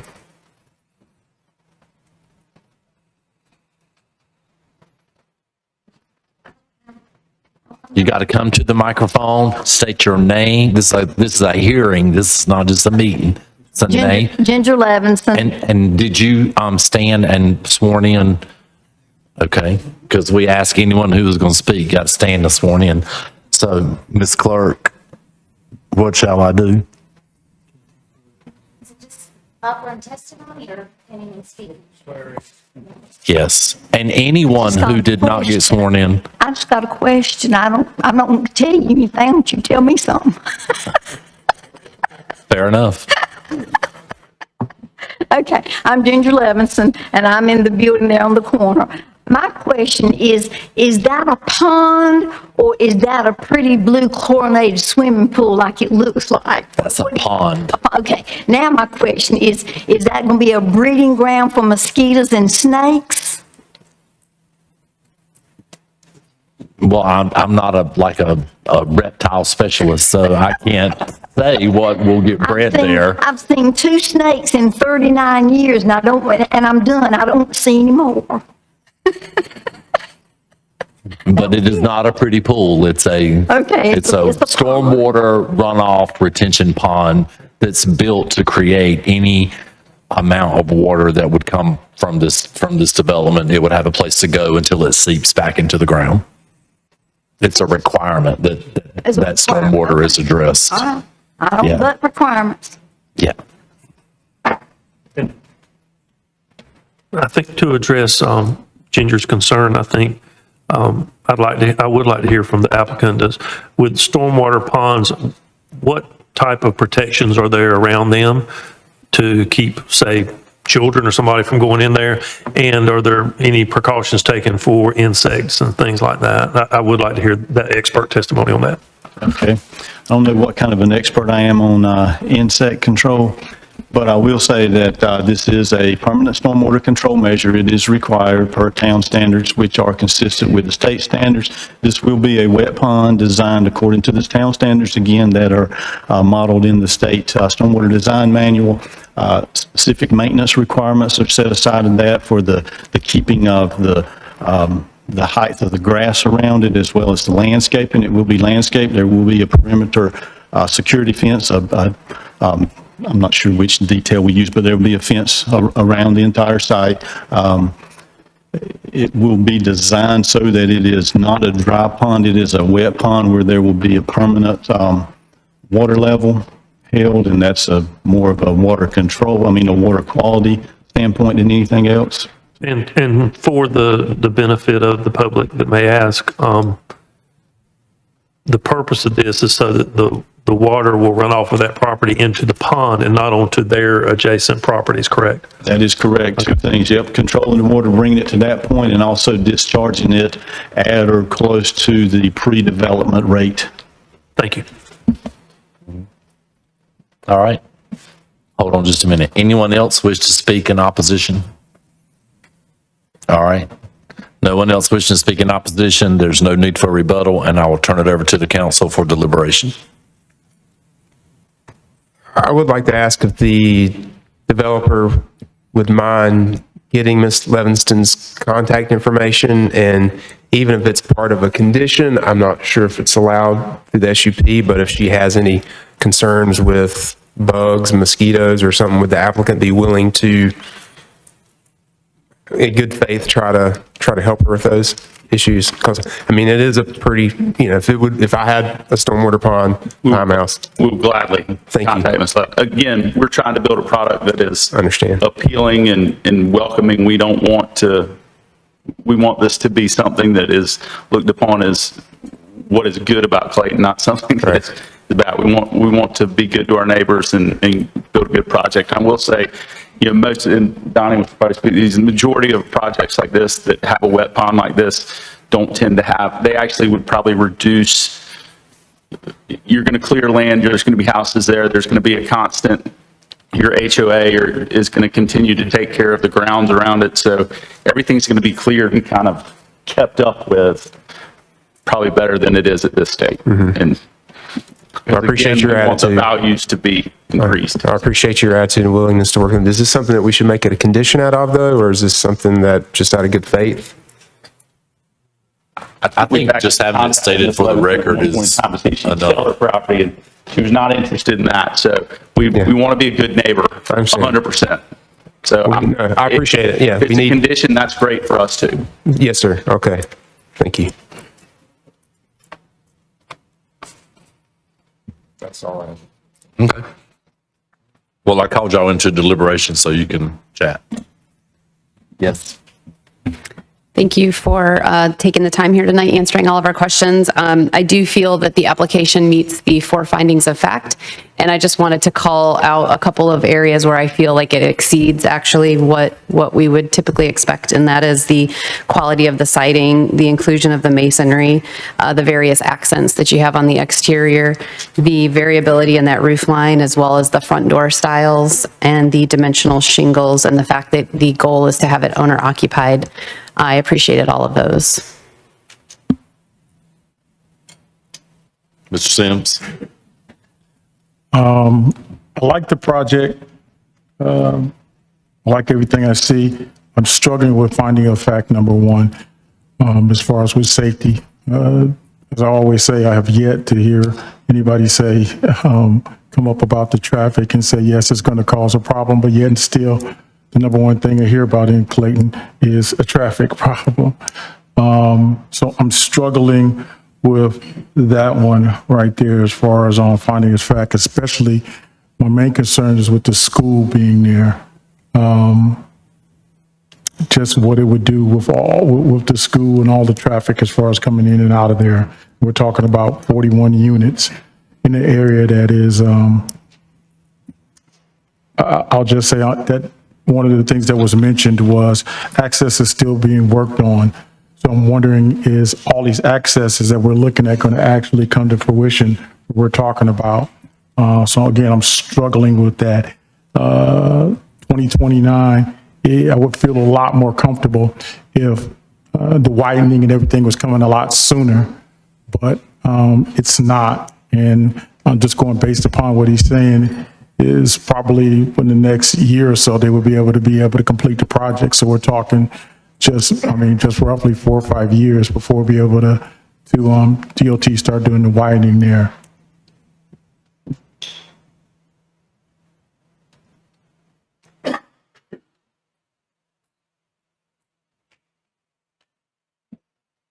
Mr. Thompson. I'm comfortable with it. I don't,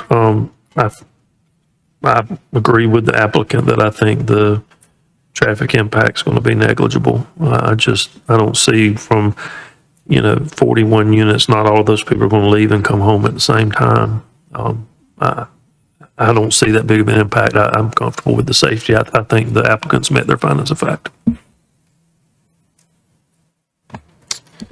I just have a couple things to say. I am not a big fan of the SUP process. I said it last time we had SUP.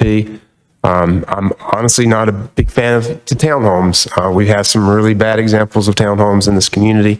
I will say though that I feel like the developer is willing to make some compromise. He has brought a product that I can appreciate. He's willing to work with the neighbors. So I don't see a problem with the project overall. I understand Councilman Sims' concerns with the traffic.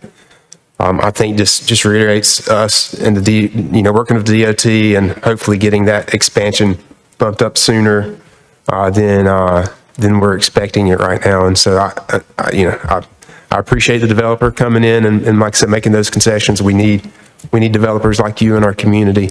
So I have nothing else to say. I'm in support of it.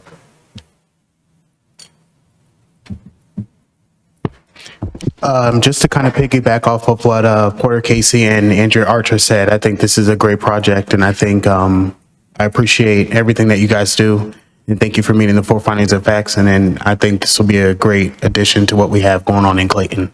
Thank you. Okay, so I'll entertain a motion.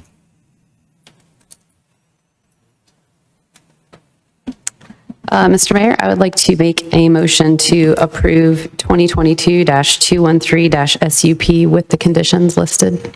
Second.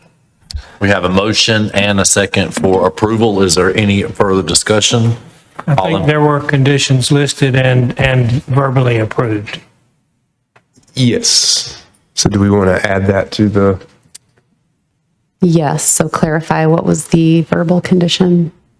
I thought I heard a condition of approval to coordinate with the adjoining property owner about concerns regarding the pond. Okay, thank you. Let me clarify, was that a condition and do we need particular wording? I missed that part of it, sorry. Well, maybe I've overstated. I thought Councilman Porter wanted it as a condition and the developer, I thought I heard him say it would be fine to have it as a condition. And that may have been, I thought it kind of went away there, but yes. So just so that I'm clear, is that something that the developer agreed to?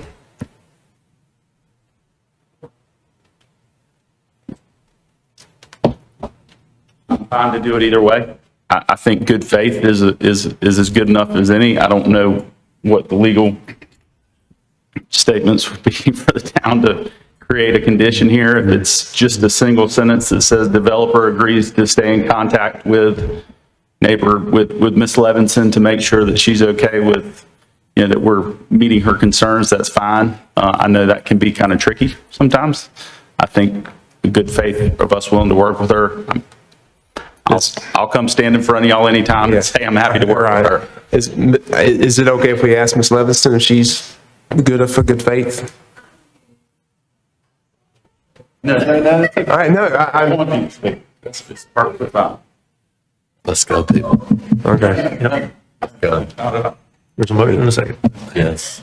So I think it just, given the situation, it sounds like the council's okay to proceed with the conditions in the staff report so that we don't get into that territory, given Ms. Levinson's response here tonight. So it seems like we're good to go. Sorry I brought it. No Sorry I brought it problem. up. No, you're Thank fine. you We for appreciate clarifying. it. Yeah. So I have a motion and a second for approval. Is there any further discussion? All in favor, say aye. Aye. Opposed, like sign. Aye. Motion carries. All right, now we're going to call for a 10-minute recess.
Call our meeting back to order, and we have a wastewater allotment motion that we need to get taken care of. I'm trying to give the floor to Andrea Archer.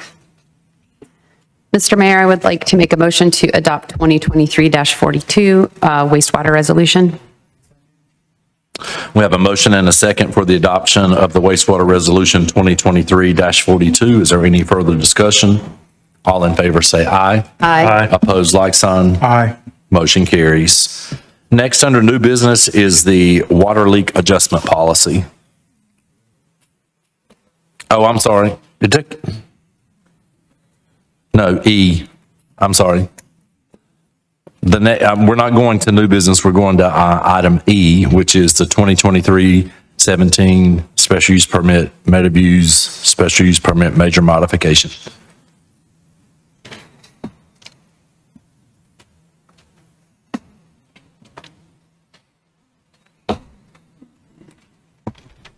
Thank you, council. So tonight, this special use permit modification is a request to remove a road connection from the Meadowview neighborhood to the Lakeside Acres neighborhood, and also to centralize the mail kiosk for the Meadowview neighborhood. The development is located near intersection of Shotwell Road and Old US 70 and is approximately 38.9 acres. The proposed subdivision changes are here on your screen. As you can see, they've bubbled the area where they are proposing to remove that connection to Woodcrest Drive, and then all of the mail kiosks will be moved over to the amenity centers that is constructed. Considerations for tonight, again, this is the special use permit. The council does have to consider findings of fact and evidence. Speaking of findings of fact, so the first finding is that the application will not materially endanger the public health or safety if located where proposed and developed according to the plans as submitted and approved. Again, as this is a modification, the applicant response and staff commentary is focused really on the proposed removal of the road connection. As you can see, the applicant provided a detailed response.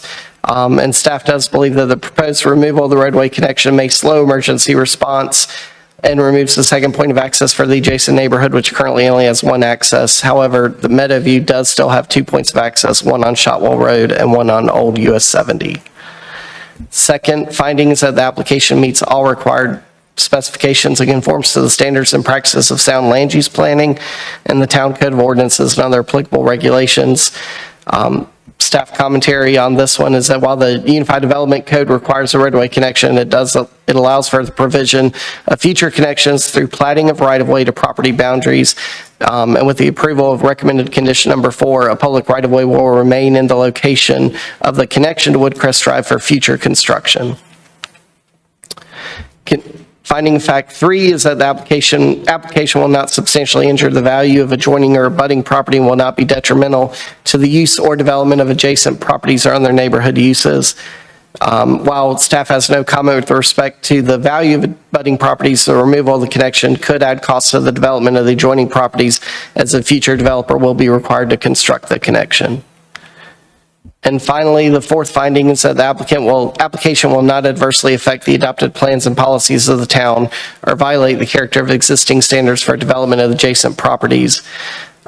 Staff commentary on this one said the removal of the roadway connection is not in keeping with the adopted plans and policies of the town for connectivity. But it does not affect the character of existing standards for development of adjacent properties.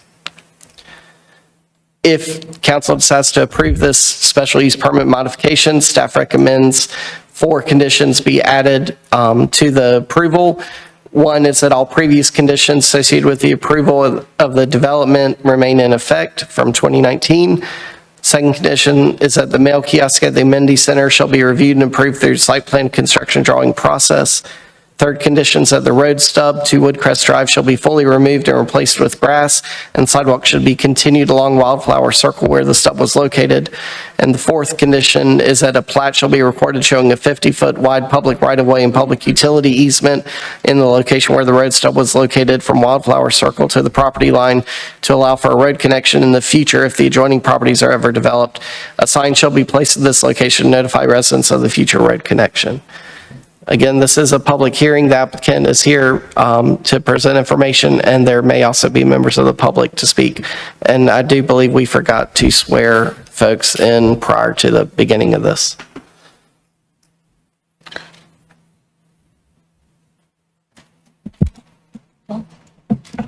Anyone wishing to offer testimony, please stand and raise your right hand. Do you solemnly swear that the testimony you are about to give is true to the best of your knowledge and belief, so help you God? I do. Okay, and when you come up to offer testimony, please sign the oath sheet.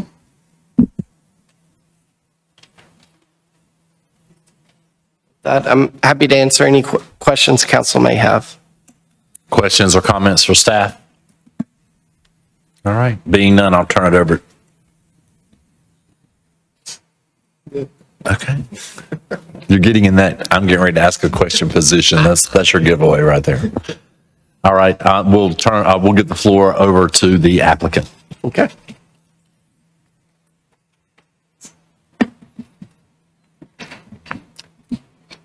Good evening, Mayor, Council. My name is Sean Hine with Timmons Group, 5410 Trinity Road. I will sign in. Finish speaking. I believe this is the third time this project's kind of been before you. You voted yes on it twice before. The very first time was with a different engineering firm that did not show this road stub to Woodcrest originally. But when we got involved with the developer, we kind of changed the layout a little bit. We worked with the planner at the time, who was Samantha, and the town actually kind of requested us make this stub, which we did.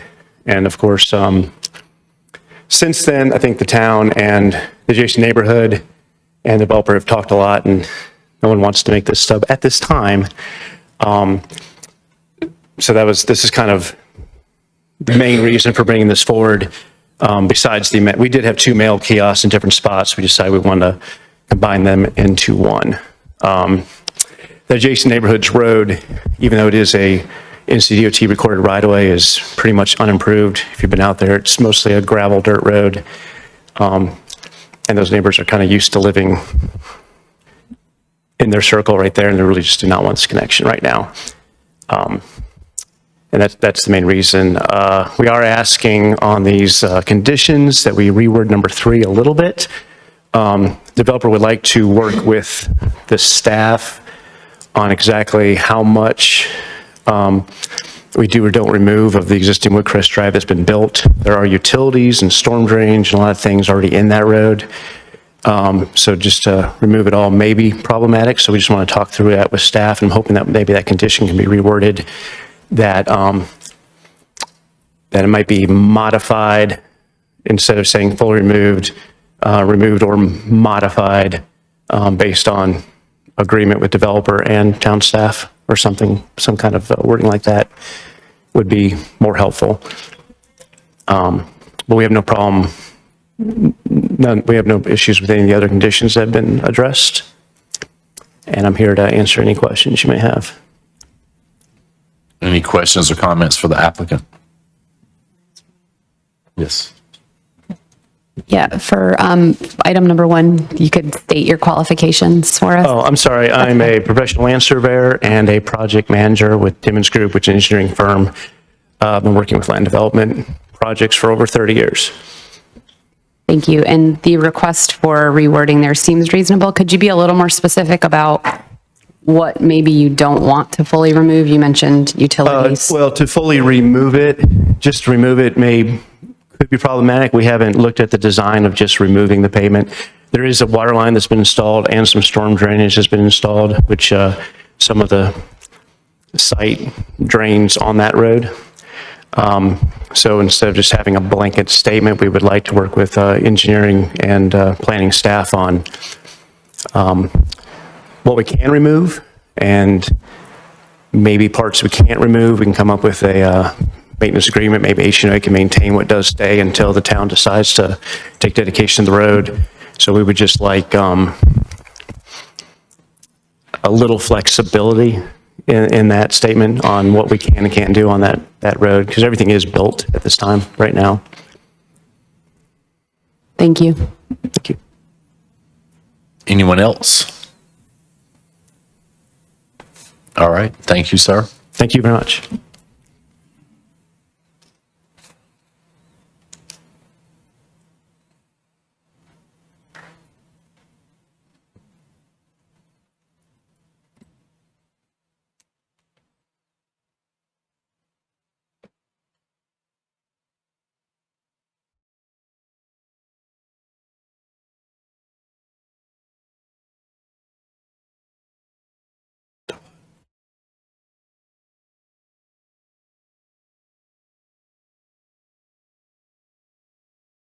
Anyone else wish to speak or offer anything else on this topic?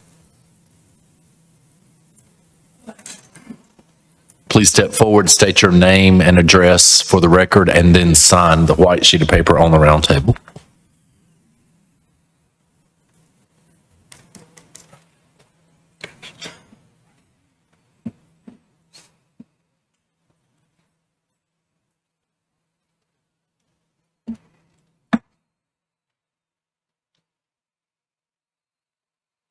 Good evening to all of y'all.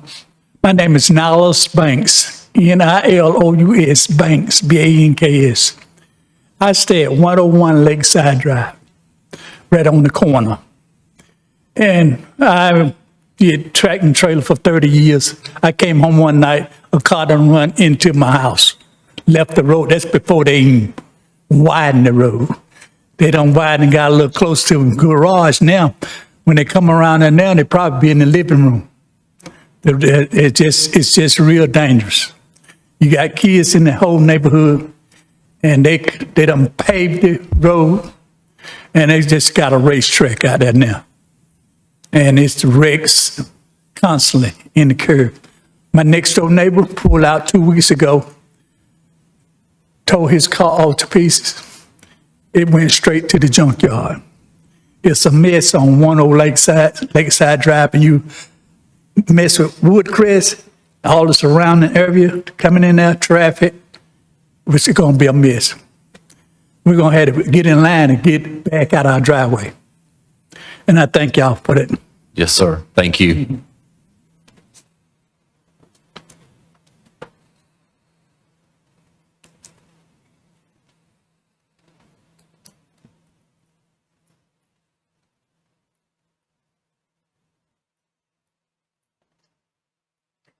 My name is Mark Farmer, MarkFarmer.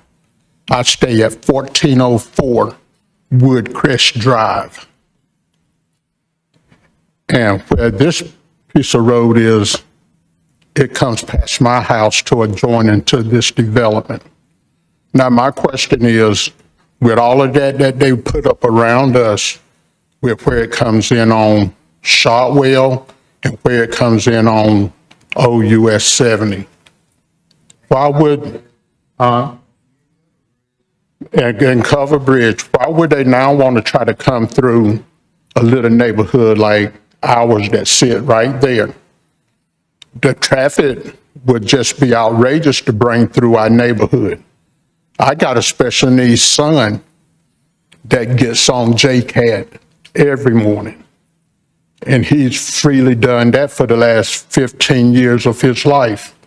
If this road opens up now, I have to become a more efficient parent to get out because they're going to be speeding through the neighborhood trying to get to this development that's up there now. I don't see why they would have to come through the little neighborhood to make the connection to this big neighborhood that's up there. Now, where the cul-de-sac is, at Old 70 Highway, why come they don't come out the cul-de-sac and connect to the road right there? Instead of coming through the neighborhood, where you got Miss Jones that walk the neighborhood. You got people who are up in age. I'm probably until the younger couple moved in, I'm 60 years old. Everybody else in the neighborhood older than me. And to open up this to that much traffic, for us to be able to make it in that little neighborhood, it don't make no sense, because now I cut grass on the side. When I come out there now and forget 5 seconds, I take 15 or 20 seconds to pull out, because they come out of that curve down there just like they racing. And it's a bad area already. I don't know what's gonna happen in there where where you go up under the train track thing, where it's just a bad area right there. And I don't know how it got to be where it comes out right in that curve. But I'm talking about, it's just overwhelming to even be down here to think of, because when me and my wife moved in there, I was like, wow, I like it. It's quiet. It ain't a whole lot going on. You ain't got all of this in and out, in and out, in and out. Now, all of a sudden, it's going to open up a animal that we got to constantly hear this all night long. It took a little time to get used to the train. Oh, yeah. When it came in, I got used to the train. When the Amtrak and I got used to it, but now I'm gonna have to get used to that amount of traffic coming to the neighborhood. It just don't seem like it's appropriate for such a little area, for a mom and pop little area that everybody know everybody. And to open it up like that, I just think that they could come out the cul-de-sac up there and just leave the neighborhood alone. Thank you. Yes, sir. Thank you.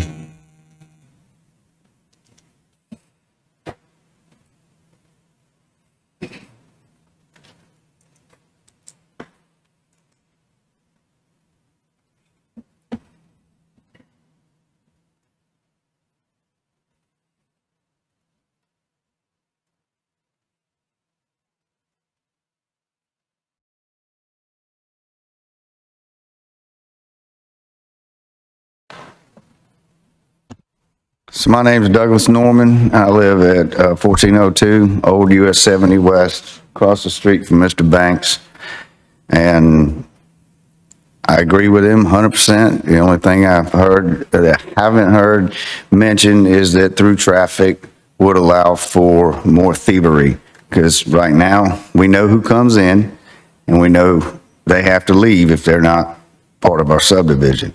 That brings me a value of safety that I don't want to lose. Everything else that they mentioned, I agree with. The only thing I have to add is that speed limit on the road that they just added, that subdivision access to Old 70 is 45 miles an hour. They drive 60. And you can hear them hit the gas. And I'm trying to pull out of there in a curve every morning, I'm like a squirrel. And like you said, our other neighbor just totaled his car trying to pull out. And every time I pull out to go to work every day, there's always somebody, boom, right on my bumper. I want to do something about the speed limit. There's no reason for it to be 45, just leaving the town of Clayton where it's 35 to the light at Shotwell. Shotwell, 45, because there's no driveway. Well, there's still driveways on the road, but there's driveways entering in a curve in this location, and it's very dangerous, especially if I'm pulling a trailer, because I got to cross the center line, and they're coming just as fast in both directions. So that's my suggestion. Thank you. Thank you. Yes, sir.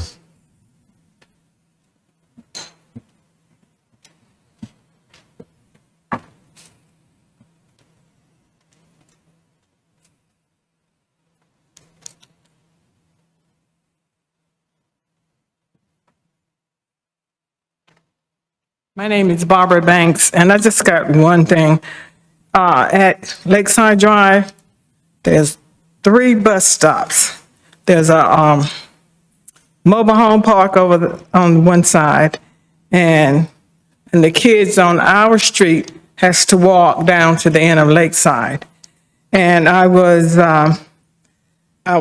think we need a sign or something because there's two curves. And so when I was standing out one day and the car came slamming through the bus stop. And the person told me that it happens quite often. And I was wondering if the 3 bus stops, if there can be a sign. I don't know if this is on what we're talking about. There's going to be a sign or something because in that curve, people can't see kids crossing the street. Now, the kid is going to get killed because that day that I saw the car going through that bus stop, the bus driver always tell the kids when they can come across the street. 3 buses at that lakeside.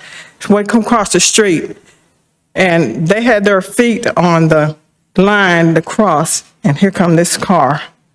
And I was just thinking about the kids, and that was a bad experience for me.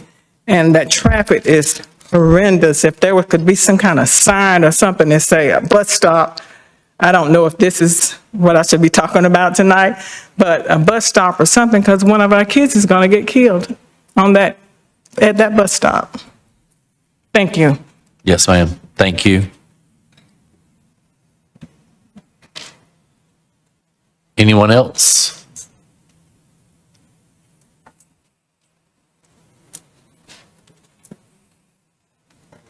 Hi, I'm Tracy Farmer. I live at 1404 Woodcrest. And a question to the gentleman. When he said amendment to this, is he saying the road stop number 3? Is that the one you want to make amendment to?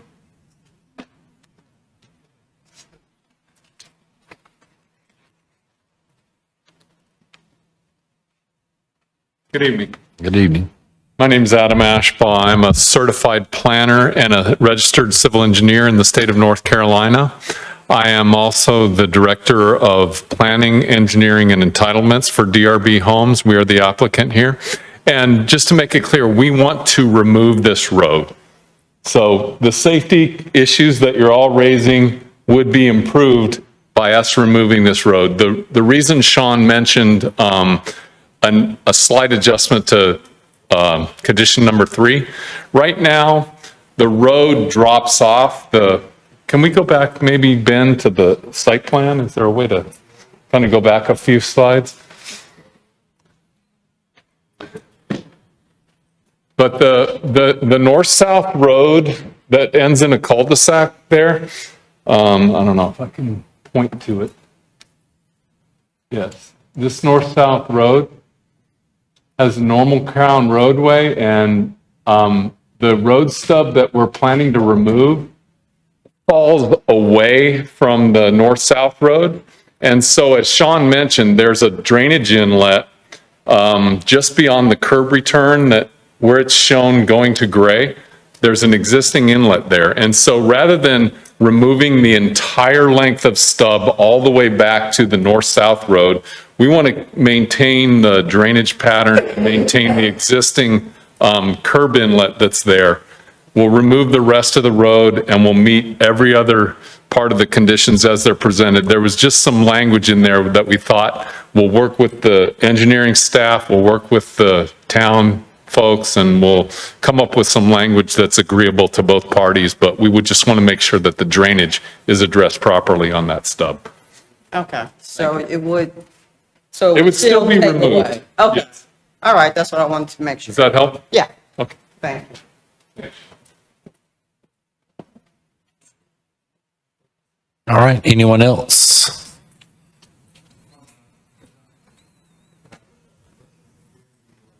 I need you to come to the microphone. You saying that the road is going to be totally from where the sign was put at? From there, he's moving that out, but nobody will have access for that road to go into the neighborhood. Is that, now that's what he's saying? Okay, now that's, That's correct. okay, that's, thank you. Maybe a walk. Okay.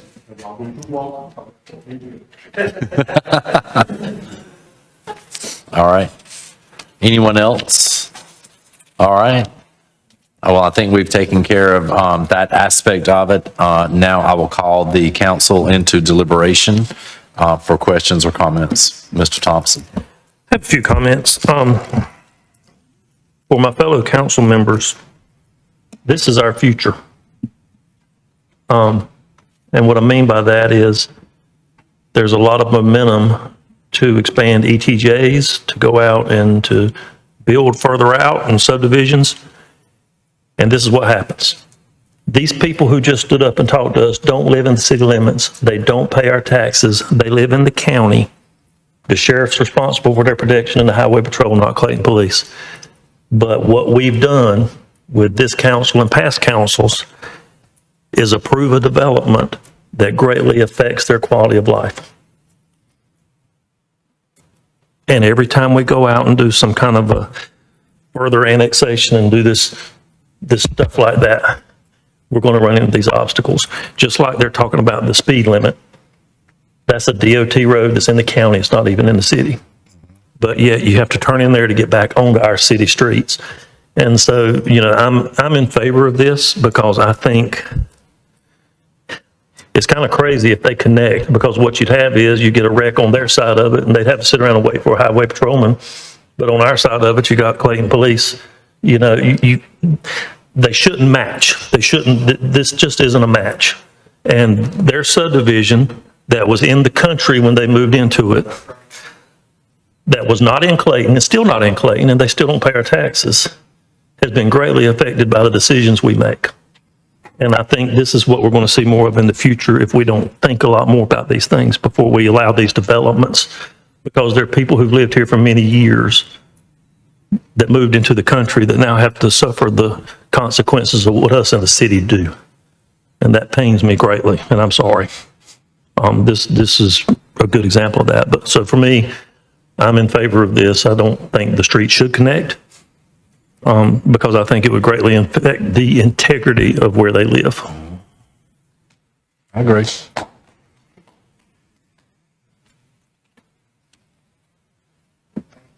Are you making that in the form of a motion? Sure. If nobody else has anything else they want to say, I think there's You got some any more questions or comments. comments? Okay. Sure. I just want to clarify that this was an unusual request to remove connectivity, but in this case, I think it's justified. And if you read the findings of fact, that the project does meet all four, given the existing neighborhood in place and that it's always had one access point and that the new neighborhood adjoining it has multiple access points. So I feel that it meets all four findings of fact. One other thing about the condition. So I was going to ask for staff, and I don't know if that's planning or engineering, if you have any thoughts about changing the wording for condition number 3 regarding, I think it's what the issue is fully removing the stub. Or modifying. Does removing the pavement address that concern, but leaving the stub right away? No, so Jonathan Jacobs, Assistant Engineering Director, Professional Engineer, the concern that the applicant has is regarding the existing drainage that's installed in the curb line. They have constructed the stub all the way to their property line, as was on the original approval, and just removing that would leave 2 hoods, per se, of storm drain in the middle of what will now be kind of an open space, unofficially, because it'll still be a right-of-way. There's potential that those could be converted to like a yard inlet style. There's other options, but from a staff perspective, I would like to say fully removed or modified would be fine. I still want to leave the option to fully remove. I think staff has concerns with vehicles parking in the stub and things of other nature that may still have a result if the stub were to remain in its current form. So given that, could we modify the language for condition 3 to say, just to add fully removed or modified or fully removed? As agreed upon by the town staff, the developer. Yes, I think it's key to add as with coordination with town staff portion of that to make sure that there's a deciding factor as a part of that decision.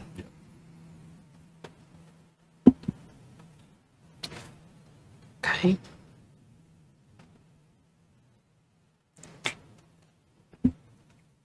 Is anyone writing this down or?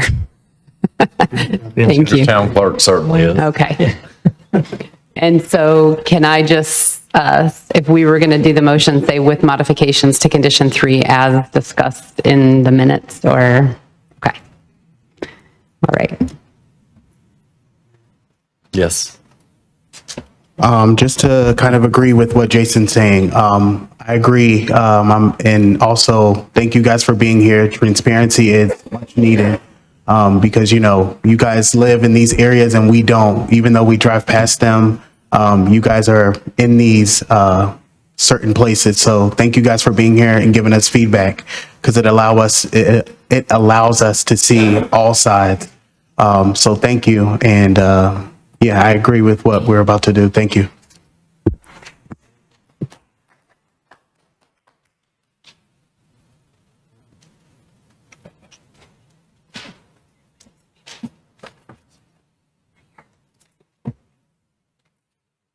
Okay, I would like to make a motion to approve special use permit 2023-17-SUP with modifications with the conditions, including modifications to the condition number 3 noted in the meeting.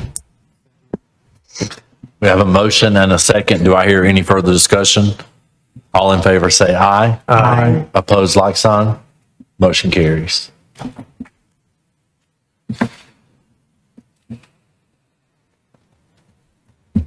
All right, up next under new business is the water leak adjustment policy.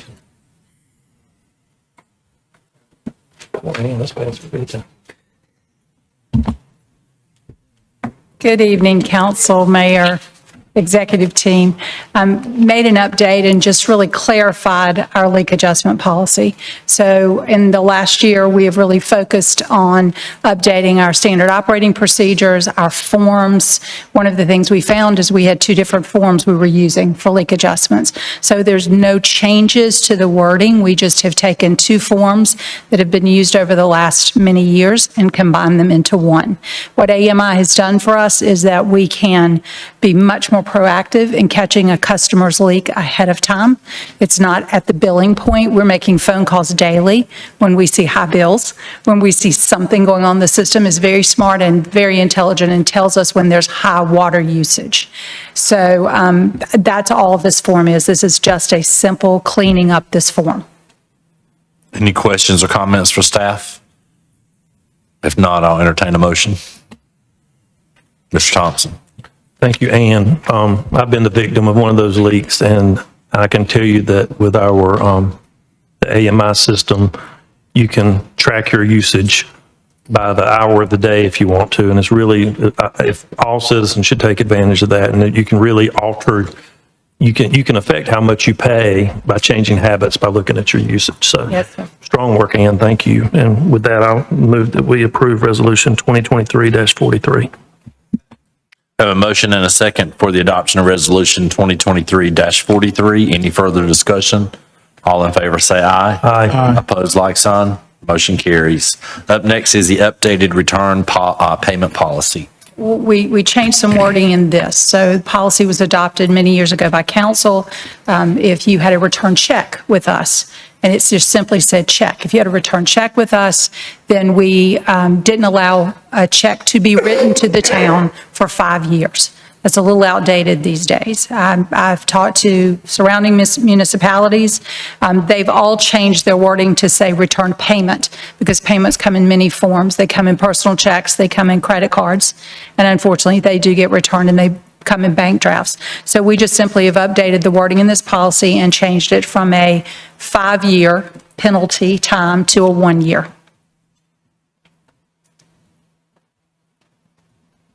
Questions or comments for staff? So does that mean, is that just for check?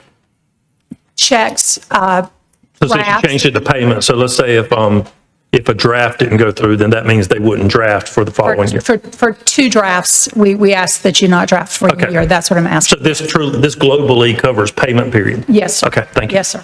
And also, for example, if someone has like a debit card on file and the expiration date runs out and they don't send you the new expiration date, and then it's not, it doesn't get drafted because it's not valid anymore. those type of things too. I'd like to make the motion that we adopt resolution number 2023-44. We have a motion and a second to adopt the resolution 2023-44. Any further discussion? All in favor say aye. Aye. Opposed, like sign. Motion carries. Thank you. Thank you. Up next is Campo Bike Ped project submittals.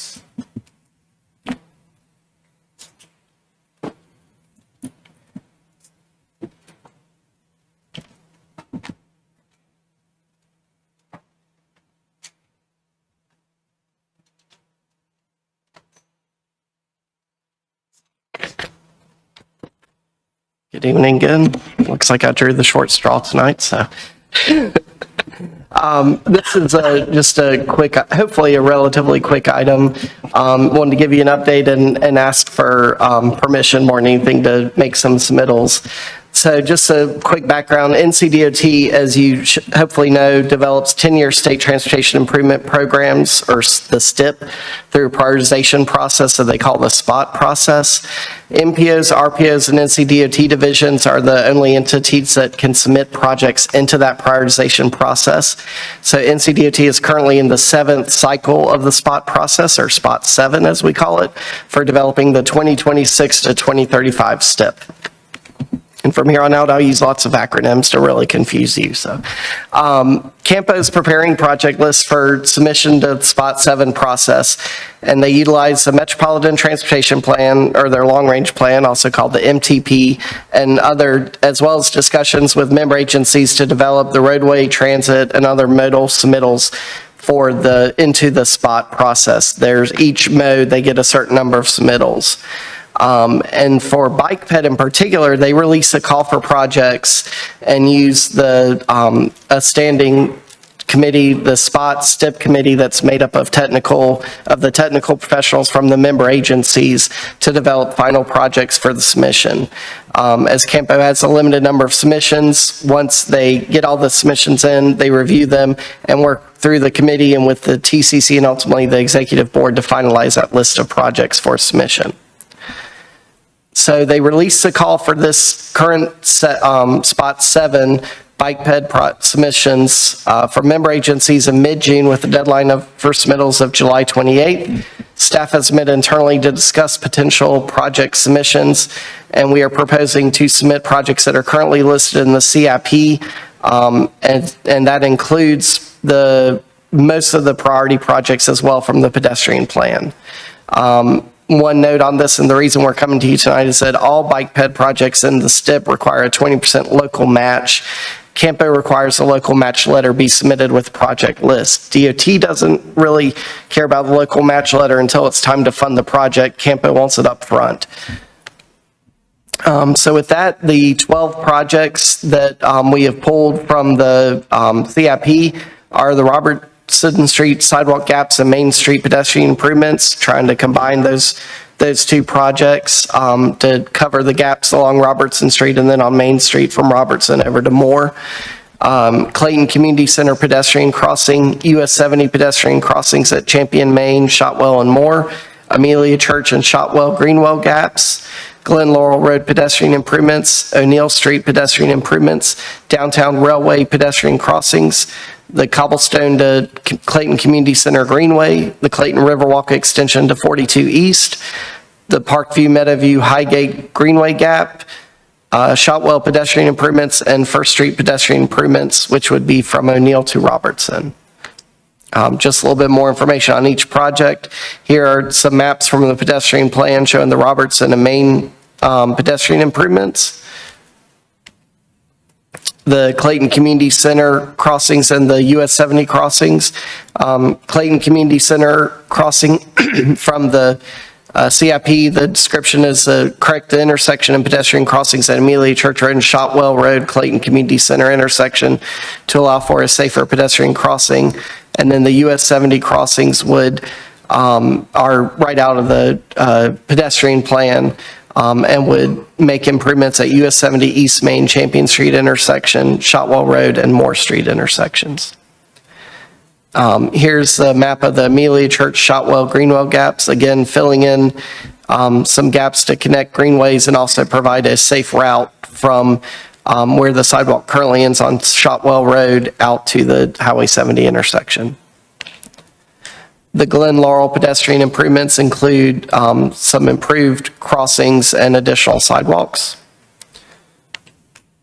And then the Neal Street pedestrian improvements primarily focus on some improved crossings.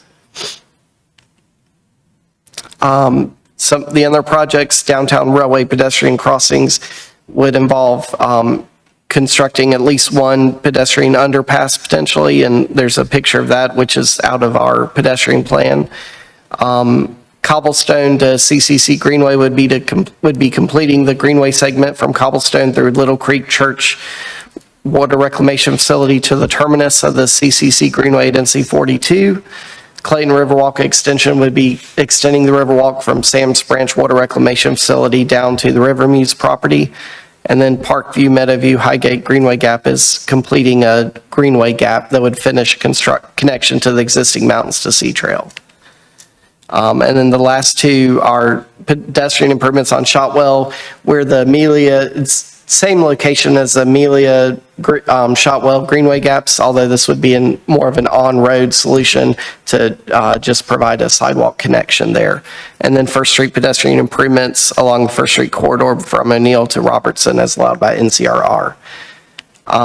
One note on these projects, if we submit them to Campo, they get prioritized by NCDOT and they end up on the STIP, it's going to be a long time before they're actually funded in the STIP, likely 2031 or later. So obviously staff will continue to work on the projects and on their funding on the projects. This is again, just something that, if we don't try for it, we don't get it. So it's providing another opportunity for us to go after funding. Again, the submissions do require a letter of local match support, which is 20% of project cost. As always, the letter would not be binding on future councils, but hopefully it is a policy position that future councils would continue to support. So after tonight, we're going to be finalizing our submittal list and making the submission to Campo. And then from there, Campo will work on taking all the submissions from all the member agencies and whittling those down. I believe they have 40 or 41 submissions that they can make. So, and we'll find out if our project was submitted, if any of our projects are actually make it into the submission sometime later this fall, and then we would get scores, I believe, next spring to see how the prioritization worked out. And with that, I'm happy to answer any questions you may have. Questions or comments for staff? All right, thank you, Ben. I'll entertain the motion. Mr. Thompson. Mr. Mayor, I move we approve the project submittals and the cost match letter. Second. We have a motion and a second for the approval of the project submittals and cost match letter. Is there any further discussion? All in favor say aye. Aye. Opposed, like sign. Motion carries. All right, moving on to staff reports, beginning with the town manager. Mayor, in the interest of time, I just got a couple quick updates. First, the fire chief recruitment did close last evening. At this time, we have over 70 applicants from what feels like almost every state in the nation. But right now, HR will be going through and comparing it to the candidate profile and qualifications to go ahead and score those to help pare that down. At this point, we have first round interviews planned, at least for those that are going to be involved in them for the week of July 31st. So trying to make quick work of getting through that. They've been reviewing as they've been coming in, but we'll go ahead and get that scheduled that week of the 31st. Final round interviews for the assessment center, is then scheduled for the last week of August. Only other thing I was going to mention was appreciate everybody for coming out for the July 1st fireworks. I thought it was a great event. Mother Nature kind of played with us a little bit there. We've got some tweaking to do probably for an event next year, but all in all, feels like it was a good event. The intent that folks could see it from places outside of just the high school property. We saw a lot of great pictures that were sent to us from, felt like all over town where folks were able to see it. So we'll be doing some after action kind of assessment of the evening next week, just to kind of go through kind of what we can do better, how we can tweak things for next year. But all in all, good event, and appreciate everybody that was able to come out and enjoy it. That's it. Awesome. Town attorney? No. Town clerk? No report. Other staff?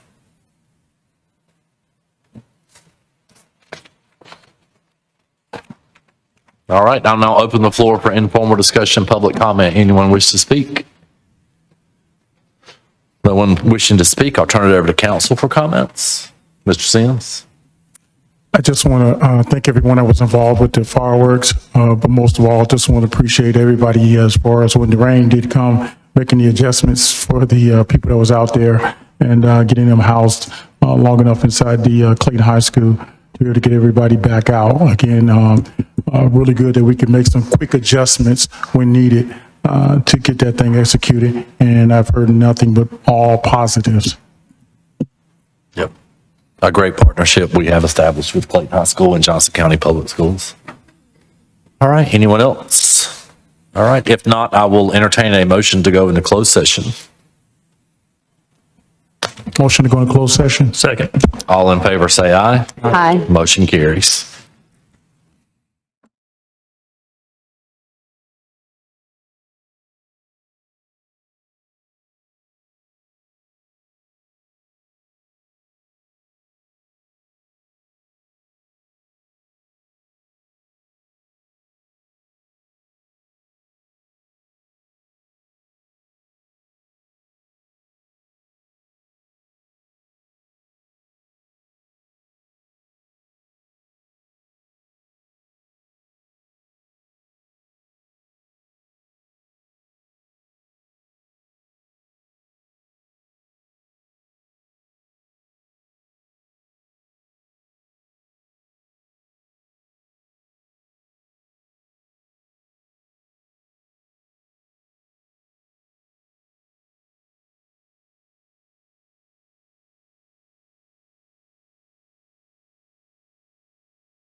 All right, is there any other business to come before this board?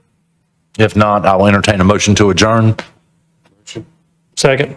Motion and a second to adjourn. All in favor, say aye. Aye. Opposed, like sign. Motion carries. Good night.